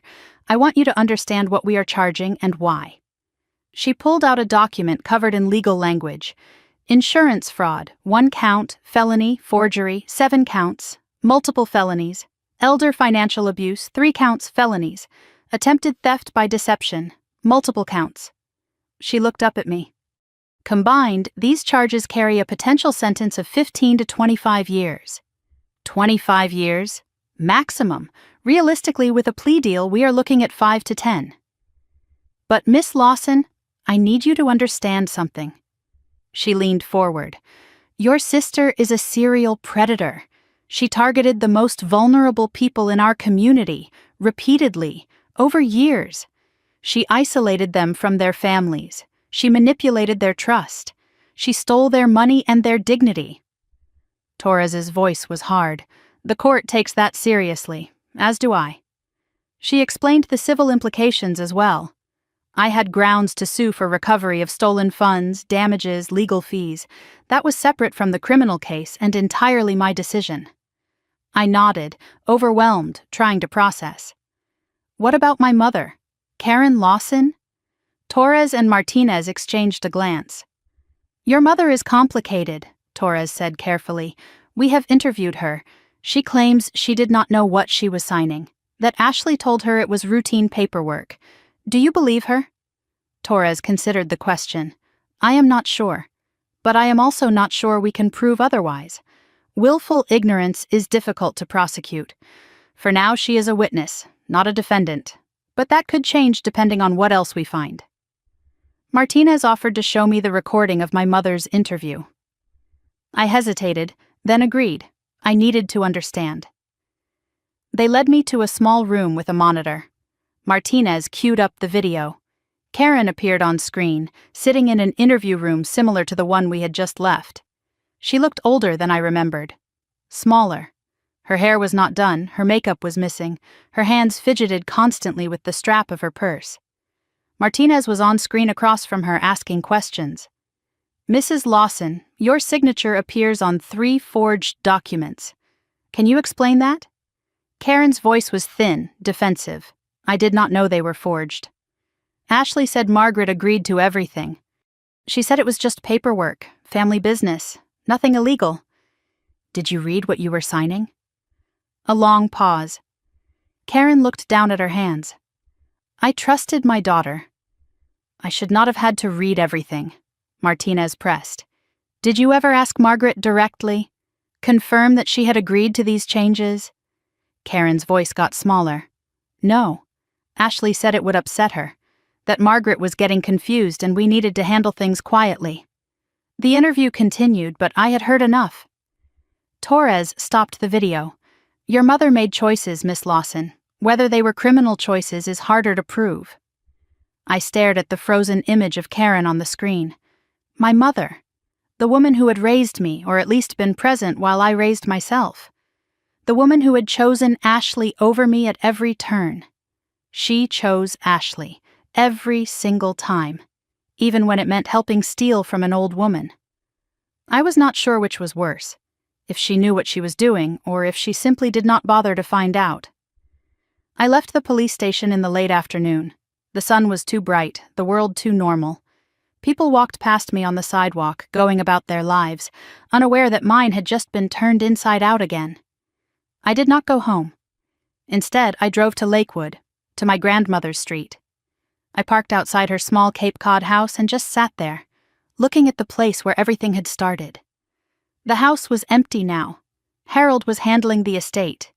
Eventually it would be sold, or kept, or turned into something new. I had not decided yet. My sister was a serial predator of the elderly. My mother was either complicit or willfully blind, and I was the one who brought it all down. Was this what Grandma wanted? Her family destroyed? Her granddaughter in prison? Or did she just want the truth? I thought about Dorothy Hendricks, dying alone because Ashley turned her against her own daughter. I thought about Harold Chen, his savings stolen while he dealt with memories of a war 60 years past. I thought about Evelyn Porter, saved only because her son was a lawyer. How many others were not saved? How many people did Ashley hurt that we would never know about? I pulled out my phone and looked at a photograph of my grandmother. Taken last Christmas. She was smiling, holding a cup of tea, looking at the camera with those sharp eyes that missed nothing. "This is not about destroying my family, Grandma. Is it?" Her voice came back to me, clear as if she were sitting in the passenger seat. "It is not about money, Brittany. It is about truth. It is about what is right." The truth was that my sister was dangerous. Someone had to stop her. My grandmother could not, but she made sure I could. That evening I was sitting in my apartment with the lights off when my phone rang. Harold Brennan. Miss Lawson. I hope I am not calling too late. "What is it, Harold?" "Ashley's lawyer contacted me this afternoon. Your sister wants to make a deal." "A deal?" "She will plead guilty to misdemeanor charges if you agree not to pursue civil action. She wants to minimize her sentence. She is desperate." I almost laughed. Why would I agree to that? After everything she has done? Harold paused. "Because she says she has information about your grandmother's last days. Something you do not know. something she has never told anyone. I sat up straighter. What kind of information? She would not say. Only that it is about Margaret's final hours, and that she will only tell you in person. My sister wanted to meet, face to face, just the two of us. Harold continued. She is asking for a meeting, her lawyer's office, neutral ground, both attorneys present. She says she will tell you everything if you will just listen. I was silent for a long moment, processing. My sister has lied to me my entire life. Why would I believe her now? Harold's voice was gentle. Because desperate people sometimes tell the truth. It is the only currency they have left. I did not trust Ashley. I never would again. But Harold was right. Desperate people do strange things. And if there was something about Grandma's last days that I did not know, something Ashley had been hiding, I needed to hear it. Even if it came from a liar. Even if it was just one more manipulation. Some truths are worth the risk. 3 weeks after Ashley's arrest, I was sitting in my apartment on a Tuesday evening when the phone rang. An unknown number. I almost did not answer, but something made me pick up. "Miss Lawson?" A man's voice, professional and measured. "This is David Chen, attorney for Ashley Lawson. My client has requested a meeting with you. She says she has information you need to hear. Information about your grandmother's last days." I sat back against my couch cushions, processing. Ashley had been in county jail for 3 weeks. Bail was set at $200,000. She could not pay it. Neither could our mother. I could have paid it without noticing. I did not. Now she wanted to talk. Now she had information. Why would I believe anything she has to say? Chen's voice remained neutral. "I understand your skepticism, but my client is not asking you to drop charges. She is not asking for anything except the chance to be heard. She says she has something to tell you about Margaret Lawson's final hours, something she has never told anyone." I thought about Harold Brennan's words from days ago. Desperate people sometimes tell the truth. It is the only currency they have left. My grandmother spent her last years documenting everything Ashley did. But there were gaps, things I did not know, things that happened when I was not there. If Ashley knew something about Grandma's final days, I needed to hear it, even if it was another manipulation, even if it was another lie. When and where? Tomorrow, 2 p.m. My office? Downtown Cleveland. Neutral ground. Both attorneys present if you wish. I called Harold that night. He agreed to come with me. "I will not let you walk into this alone, Miss Lawson. Whatever she has to say, you should have support." That night, I lay in bed staring at the ceiling, wondering what Ashley could possibly tell me that would matter. What secret had she been keeping? What did she know about my grandmother's death that I did not? The questions followed me into my dreams. David Chen's law office was in a modest building downtown, not a fancy firm. Chen was court-appointed after Ashley's case became too complex for the public defender's office. He was doing his best with a difficult client. I arrived with Harold at 1:45. The waiting room was small, worn furniture, outdated magazines. A receptionist who looked overworked barely glanced up as we entered. This was where Ashley's life had led. From a BMW and designer clothes to a court-appointed lawyer and county jail. I did not feel satisfaction, just a deep, tired sadness. Harold touched my arm. "Remember, whatever she says, you do not have to respond. Listen, observe, do not let her manipulate you." I nodded. "I know who my sister is." "Do you? People change when they are cornered, sometimes for better, sometimes for worse." Chen appeared in the doorway. "Miss Lawson, we are ready." I followed him down a narrow hallway to a small conference room. One window, harsh fluorescent lights, a table with 4 chairs. Chen sat on one side, and beside him was Ashley. The last time I saw my sister, she was being put into a police car outside our mother's house. 3 weeks in county jail had changed her. No makeup, hair pulled back in a simple ponytail. She had lost weight, and not in a healthy way. Her cheeks were hollow, her collarbones visible beneath the simple blouse she wore. Dark circles under her eyes suggested she had not been sleeping any better than I had. My sister had always been perfect, polished, in control. The woman across from me looked broken. Our eyes met as I entered the room. No hostility, no charm, just exhaustion. "Hey, Britt." "Ashley." I sat down across from her. Harold took the chair beside me. The table between us felt like a battlefield. Chen spoke first. "Thank you for coming, Miss Lawson. My client asked for this meeting. She has information she wants to share, and she wants to explain some things."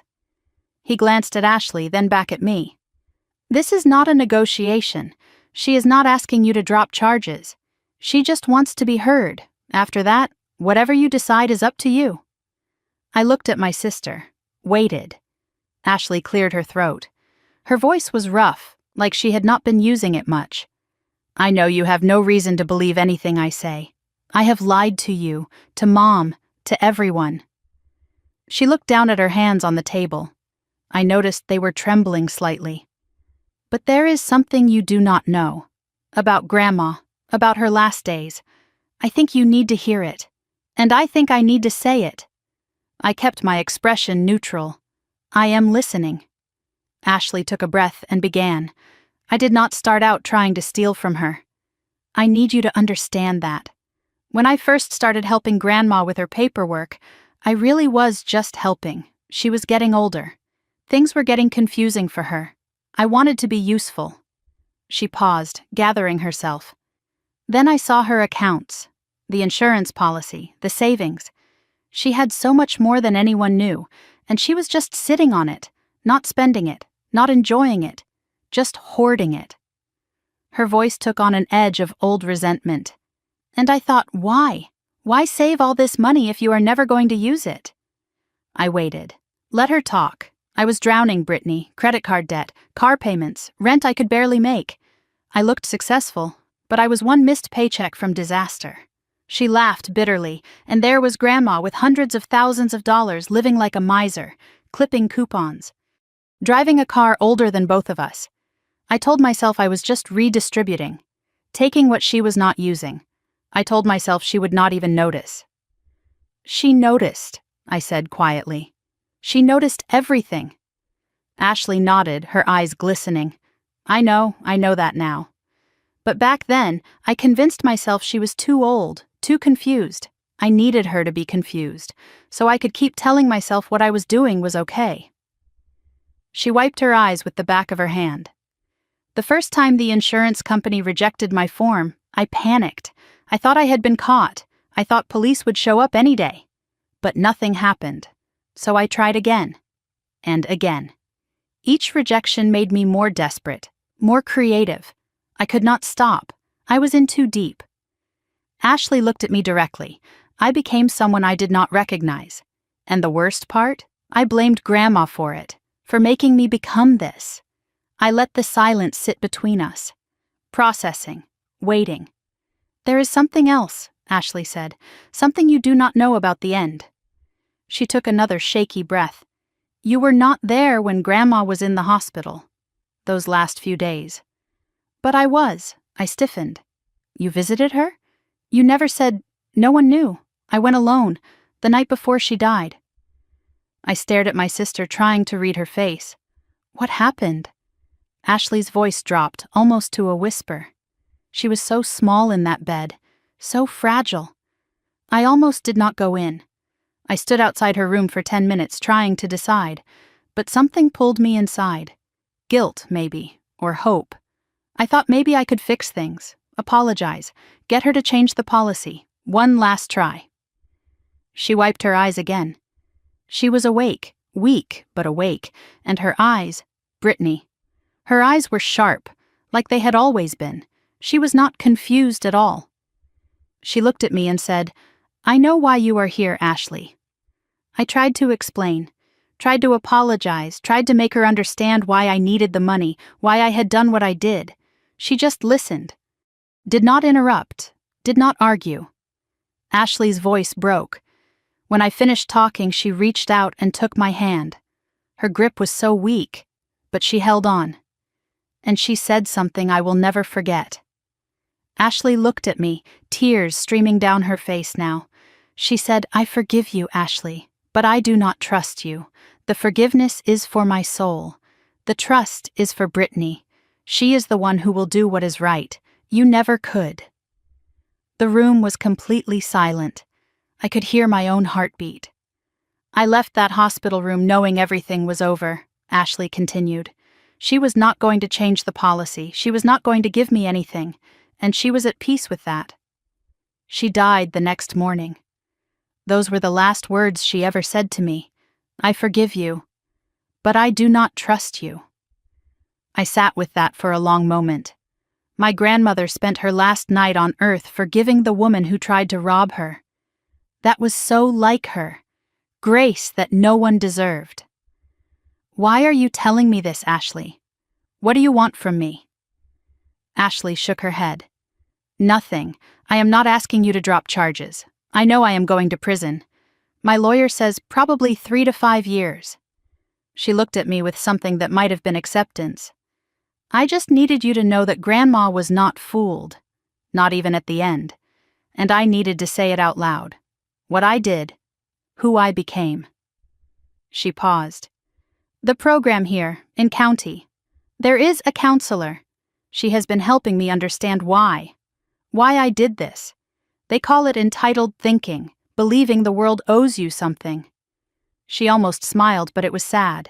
"I had it bad, Brittany. I do not know if I can fix it. But I am trying to understand it. I do not expect you to write back if I write to you. But I wanted you to know I am not just sitting in there feeling sorry for myself. I am trying to become someone Grandma would not be ashamed of. Maybe it is too late, but I am trying." I looked at my sister across that table. The woman who had lied to me my whole life. The woman who had tried to steal nearly $2 million from our dying grandmother. The woman who had turned other old people against their own families. And I saw something I had not expected. Not a monster. Just a broken person who had made terrible choices and was finally starting to face them. "I am not going to drop the charges, Ashley. You are right about that. What you did was wrong. To Grandma, to those other people, to our family." I paused. "But I am not going to pursue civil damages beyond what the court orders. You will go to prison. You will pay restitution. But I will not try to destroy you completely." Ashley looked up, surprised. "Why?" "Because Grandma forgave you, and maybe someday I will too, but not today, and not for a long time." I stood to leave. "Today I am just tired of hating you." Before I reached the door, Ashley spoke again. "Wait, there is one more thing." She reached into a folder Chen had been holding, pulled out an envelope, old and yellowed. "Grandma gave this to me that night. At the hospital. She said to give it to you when I was ready to tell the truth." She held out the envelope with trembling hands. "I was not ready, until now." I took the envelope. The handwriting on the front was immediately familiar. My grandmother's careful script, for Brittany, from your grandmother's last night. She wrote this the night before she died? Ashley nodded. She knew she did not have long. She wanted you to have her final words. Her voice cracked. "I have been carrying it for a month." It felt like a weight I could not put down. I looked at the envelope in my hands. My grandmother's last letter, written hours before she died, carried by Ashley through her arrest, her arraignment, her weeks in jail. I am not reading this here. I tucked the envelope into my purse. "Thank you for telling me the truth, Ashley. Finally."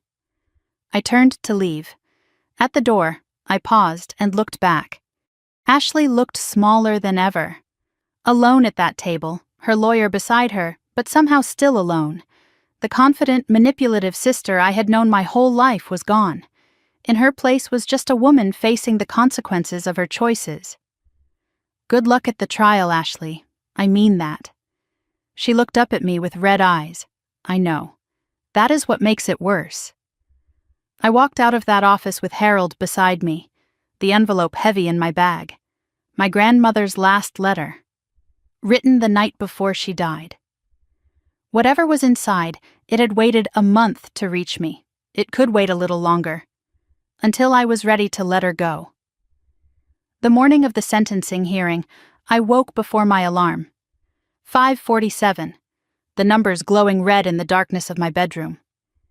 I lay there for a moment, staring at the ceiling, trying to remember how to breathe normally. Today my sister would be sentenced for her crimes. Today it would finally be over. I got out of bed and moved through my morning routine with careful deliberation.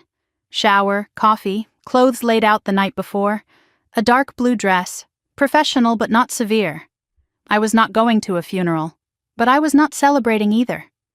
I looked at myself in the mirror while I dried my hair. The woman staring back at me looked older than 3 months ago. The lines around my eyes were deeper. My face was thinner. Grief ages you, so does truth. On my nightstand sat the envelope Ashley had given me 3 weeks ago. My grandmother's final letter, still sealed. I had carried it everywhere since that day, to work, to meetings with Harold, to the grocery store. It went where I went, like a talisman I was not ready to open. I touched it now, running my fingers over my grandmother's handwriting. For Brittany, from your grandmother's last night. Maybe today, after it was finished. Maybe then I would be ready. I left the envelope on the nightstand and went to finish getting dressed. Harold called at 8:15. "Are you ready, Miss Lawson?" I do not know. Is anyone ever ready for something like this? No. But you show up anyway. That is what your grandmother would have done. I will meet you at the courthouse. 9 o'clock. The Cuyahoga County Courthouse was an imposing stone building in downtown Cleveland. A century of justice had passed through its doors, cases of every kind, from petty theft to murder. Today it would add one more story to its history. The story of a woman who tried to steal from her own grandmother. I parked in the garage and walked toward the main entrance. The morning sun was sharp against the building's facade, making me squint. A small cluster of people stood near the doors, and I realized with a sinking feeling that some of them were reporters. Elder fraud cases do not usually draw cameras, but sister sends sister to prison apparently does. A reporter approached me with a microphone. "Miss Lawson, can you comment on—" I walked past without responding. I had nothing to say to them. My story would speak for itself. Inside the courthouse, I passed through security. Metal detectors, the smell of old wood and anxiety. Harold was waiting in the lobby, dressed in his usual understated suit. "The prosecution is ready," he said. "The defense has accepted the plea." "She is not fighting it?" "She stopped fighting weeks ago." "I think meeting with you changed something." I nodded, not sure what to say. Then I saw her, Karen, my mother, sitting on a bench across the lobby, alone. She was clutching her purse like a lifeline, her knuckles white. She looked smaller than I had ever seen her. Older. Defeated. Our eyes met across the distance. Karen opened her mouth as if to speak. Her lips formed my name. I looked away and walked toward the courtroom. I was not ready to talk to my mother. I might never be. Harold held the door for me. "This is it, Miss Lawson. After today you can start to heal. Can I? Or will this follow me forever?" Both. That is the nature of family wounds. They heal, but they scar. I took a breath and stepped inside. Courtroom 4B was smaller than I expected.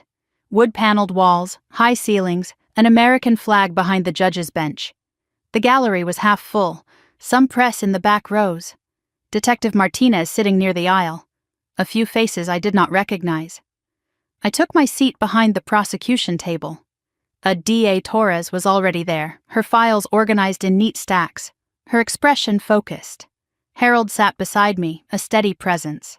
I was here as a witness, a victim's representative, and a sister. I was not sure which role was hardest. A side door opened, and Ashley was led in by a bailiff. She was wearing civilian clothes for the sentencing. A simple gray dress, conservative, appropriate. Her hair was pulled back, no makeup, no jewelry, no performance. She looked like a woman who had stopped pretending. Our eyes met across the courtroom. She nodded slightly. Not a greeting, more like acknowledgement. "I am here, you are here. This is happening." I did not respond. I just watched as she took her seat beside her attorney. All rise. Judge Eleanor Whitfield entered the courtroom. 60s, silver hair, reading glasses, an expression that suggested she had seen everything and was not easily impressed. She took her seat and surveyed the room. "Be seated. We are here for sentencing in the matter of State of Ohio versus Ashley Marie Lawson." She consulted her notes. "The defendant has entered guilty pleas to 3 counts of felony fraud, 4 counts of forgery, and 2 counts of elder financial abuse." She looked up. "Before I deliver the sentence, I will hear statements from both parties." Torres stood. "Your Honor, the state would like to present a victim impact statement." "Proceed." Torres cleared her throat. This statement was prepared by Margaret Eleanor Lawson and entrusted to her attorney, Harold Brennan, with instructions to present it at sentencing. I felt my breath catch. I did not know this existed. I did not know my grandmother had prepared anything. Torres opened a folder. The courtroom went completely silent. "My name is Margaret Lawson," Torres read. "I am 82 years old. By the time you hear this, I will be gone. But I want my voice to be part of this moment. I want you to understand what was done to me." I felt Harold's hand on my shoulder, steadying me. For 5 years, I watched my own granddaughter try to steal everything I had. She forged my signature. She lied to my family. She tried to convince everyone I was losing my mind. Torres paused, letting the words settle. I was not losing my mind. I knew exactly what was happening. I documented everything. I prepared. I waited. I could not stop the tears from coming. My grandmother's voice, speaking from beyond the grave, filling this courtroom with truth. Ashley is not a monster. She is a woman who lost her way. She chose greed over love. She chose lies over truth.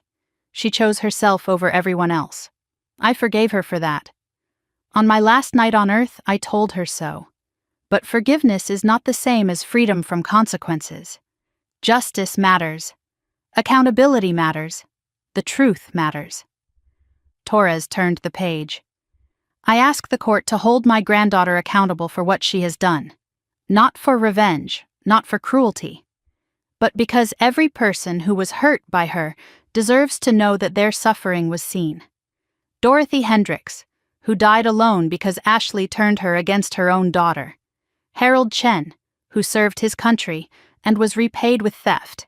And me, an old woman who spent her final years fighting a battle no grandmother should have to fight. Torres looked up at the judge. The truth is patient. It can wait longer than any lie. Today, the truth has finally arrived.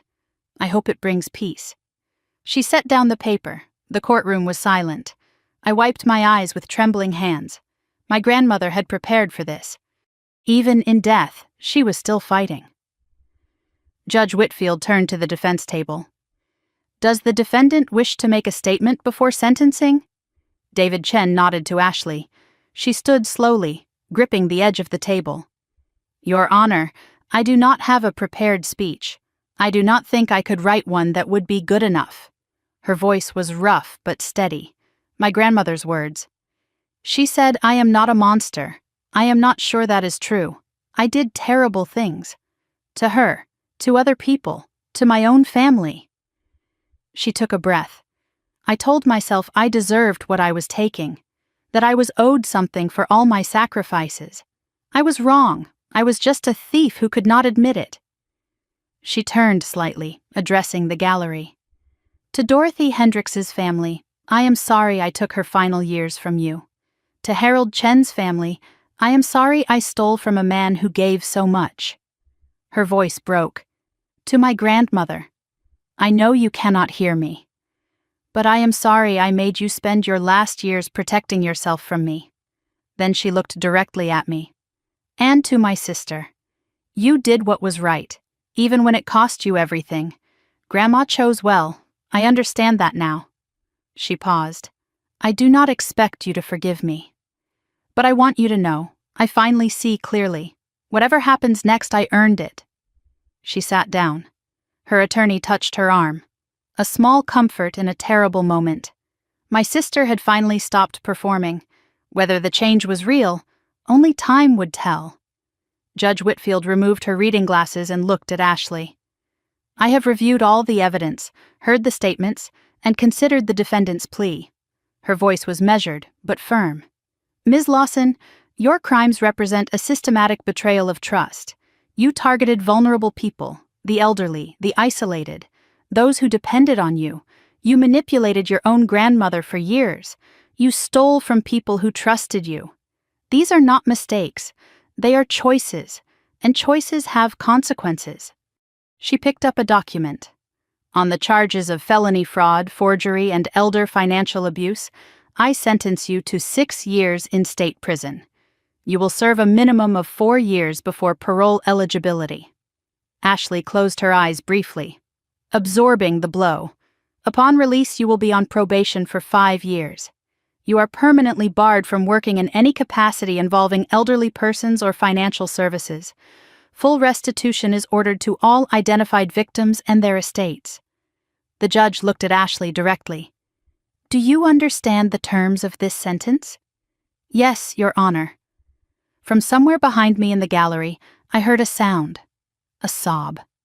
Karen, her face buried in her hands, shoulders shaking. I glanced back. My mother had finally lost the daughter she had chosen over everyone else. I wondered if she understood yet that it was her own blindness that led here. The gavel came down. This court is adjourned. The sound echoed like a period at the end of a sentence. Final, complete. It was over. Legally, officially over. 6 years. That is what my grandmother's final years were worth to a court of law. I walked out of the courtroom into the hallway. Harold stayed close beside me. Detective Martinez approached. Your grandmother would be proud. She fought for years. You finished it. Thank you, Detective. For everything. She shook my hand and walked away. I moved toward the exit, avoiding eye contact with the reporters who were packing up their equipment. Then I saw Karen, hovering near the door, eyes red and swollen, waiting. I changed direction and walked the other way. Found a side exit, pushed through into the cold February air. Not today. I could not do that today. Harold found me outside. What will you do now, Miss Lawson? I reached into my purse and pulled out the envelope I had been carrying for 3 weeks. Something I should have done a while ago. He looked at the letter in my hands. She waited a long time to say goodbye. Do not keep her waiting much longer. I nodded. He squeezed my arm once, then walked away, leaving me alone with my grandmother's final words. The cemetery was quiet in the late afternoon light. I had not been here since the funeral, had not been able to face it. My grandmother's grave was in a peaceful section near a row of old oak trees. The headstone was simple, elegant, exactly what she would have wanted. Margaret Eleanor Lawson, 1942 to 2024. The truth is patient. They put her words on her grave. It was perfect. I knelt in the grass beside the stone, not caring about my dress, and touched the cold marble. I finished it, Grandma. The truth came out. Justice was served. My voice broke. Ashley is going to prison. Mom has to live with what she enabled, and I am still here, carrying everything you left me. The wind rustled through the oak trees. Somewhere in the distance, a bird called. I pulled out the envelope, held it in both hands, looked at my name written in her careful script. I am finally ready to hear your last words. I slid my finger under the seal. Whatever you wrote that final night, I am ready now. Tell me how to live after all of this. Tell me what comes next. The envelope was old and soft in my hands, the paper worn from weeks of being carried everywhere I went. I sat on the back porch of my new home, a small craftsman house in Lakewood not far from where my grandmother had lived, and finally opened her last letter. 2 pages. Her careful handwriting filled every line. Dated the night before she died. My dearest Brittany, for after the storm. If you are reading this, the storm has passed. The truth is out. Justice has been done. I want you to understand why I chose this path, why I put this burden on your shoulders. I could have confronted Ashley years ago. I could have called the police. I could have cut her off and died in peace. But I did not. Because I wanted to teach you something more important than revenge. I wanted you to see that truth does not need to fight. It only needs to wait. I wanted you to learn that you can protect yourself without becoming cruel. And I wanted you to know, beyond any doubt, that you are worthy of being chosen. Not because you are better than Ashley, but because you are honest, because you are kind, because you are real. Those qualities are rare, Brittany. Protect them. I wiped my eyes and kept reading. By now you have learned about Catherine, my first daughter, your father's sister. I have carried that loss for 57 years. It taught me that some wounds never fully heal, but they can become something else. They can become wisdom. They can become purpose. Let your wounds do the same. I turned to the second page. My grandmother's handwriting was slightly shakier here, written late at night by a woman who knew she would not see another sunrise. The money is yours now, all of it. Do with it what feels right. But I have a request, not a command, a hope. Use some of it to help others like me. There are so many of us, Brittany. Old people with no one to protect them. Old people whose families see them as bank accounts instead of human beings. Old people who are told they are confused when they are seeing clearly for the first time. I was lucky. I had resources. I had a sharp mind. I had you. Most do not have any of those things. If you can find a way to help them, whether through money or time or just attention, please do. Not because I am asking, because it is right. If you do this, my life will have meant something beyond myself, and Catherine's loss will finally have a purpose. Her closing words blurred through my tears. I am writing this, knowing I will not see the sunrise. My body has given up, but my spirit is at peace. I have done everything I can. The rest is up to you. Live well, sweetheart. Be happy. Find love. Build something that lasts.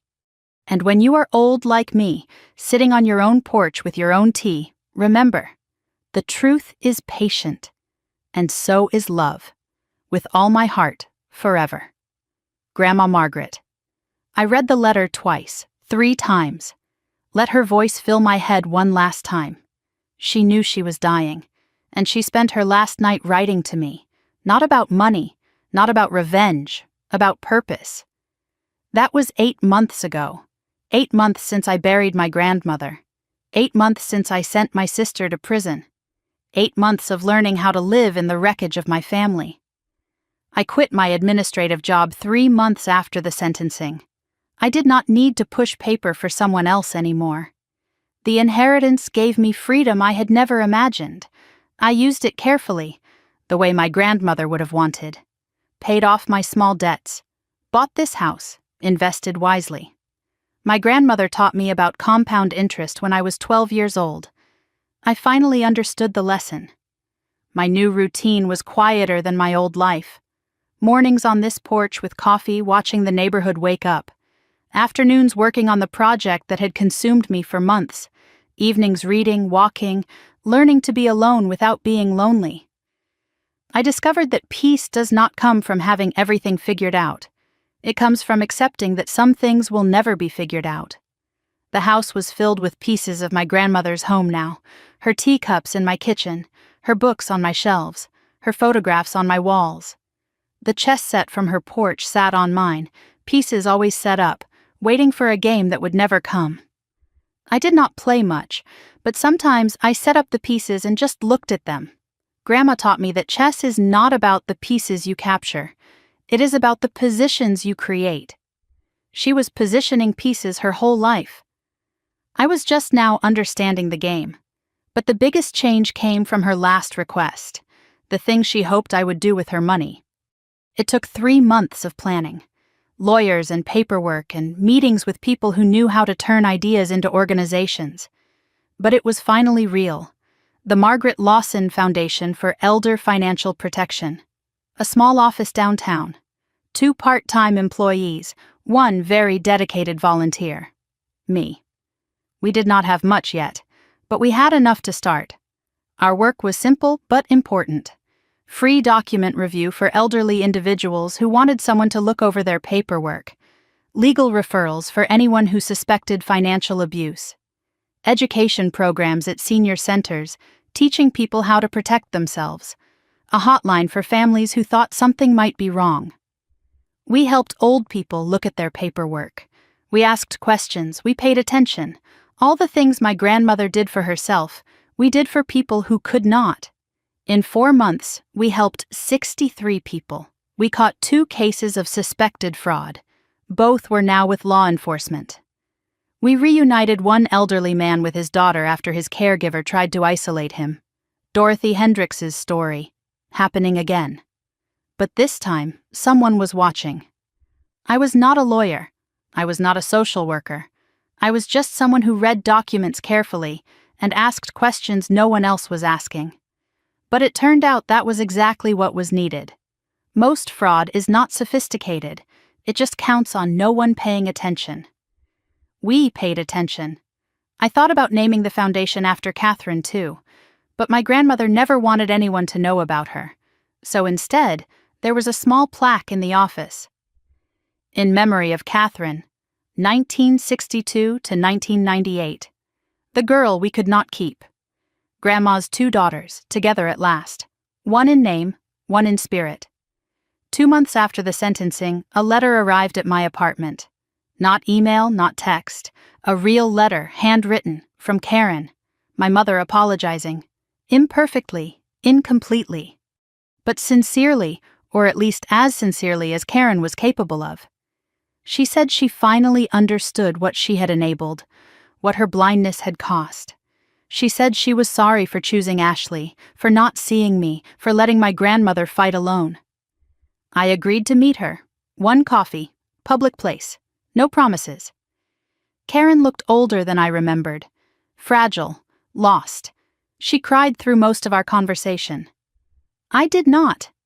I am sorry, Brittany, for everything, for choosing Ashley, for not seeing you, for letting your grandmother fight alone. I told her the truth. I do not hate you, Mom. But I cannot pretend everything is okay. Maybe one day we can build something new. But it will be different. Not what we had before. She nodded. She did not argue. That was new. We talked now. Once a month, sometimes twice. It was not warm. It was not family dinners and holiday hugs. But it was honest. And that was more than we ever had before. Some doors close forever. Others can be opened a crack. I did not need to decide yet which one this was. 6 months into Ashley's sentence, a letter arrived from state prison. I almost did not open it, but my grandmother's voice echoed in my head. The truth matters, even uncomfortable truth. Ashley's handwriting was smaller than I remembered, neater, like she was taking more care. I am in a program here, therapy, group sessions, learning about why people like me do what we do. They call it entitled thinking, believing the world owes you something. I had it bad, Brittany. I do not know if I can fix it, but I am trying to understand it. I do not expect you to write back, but I wanted you to know I am not just sitting here feeling sorry for myself. I am trying to become someone Grandma would not be ashamed of. Maybe it is too late, but I am trying. I did not write back. Not yet. But I did not throw the letter away either. I put it in a drawer with my grandmother's letter, Catherine's photograph, the old insurance policy. Evidence of a family that broke apart and might, someday, find a way to become something new. A letter came from Ashley every few months now, each one a little more self-aware than the last. Whether it was genuine growth or prison manipulation, I could not tell, but my grandmother forgave her, so I was leaving the door open. Just a crack. I was sitting on my porch this evening, the same chair where I first read my grandmother's letter, when I realized how much had changed. I used to feel invisible, the daughter no one noticed, the sister who was never quite enough. My grandmother saw me. She chose me, not because I was perfect, but because I was real. The money helped. The justice felt right.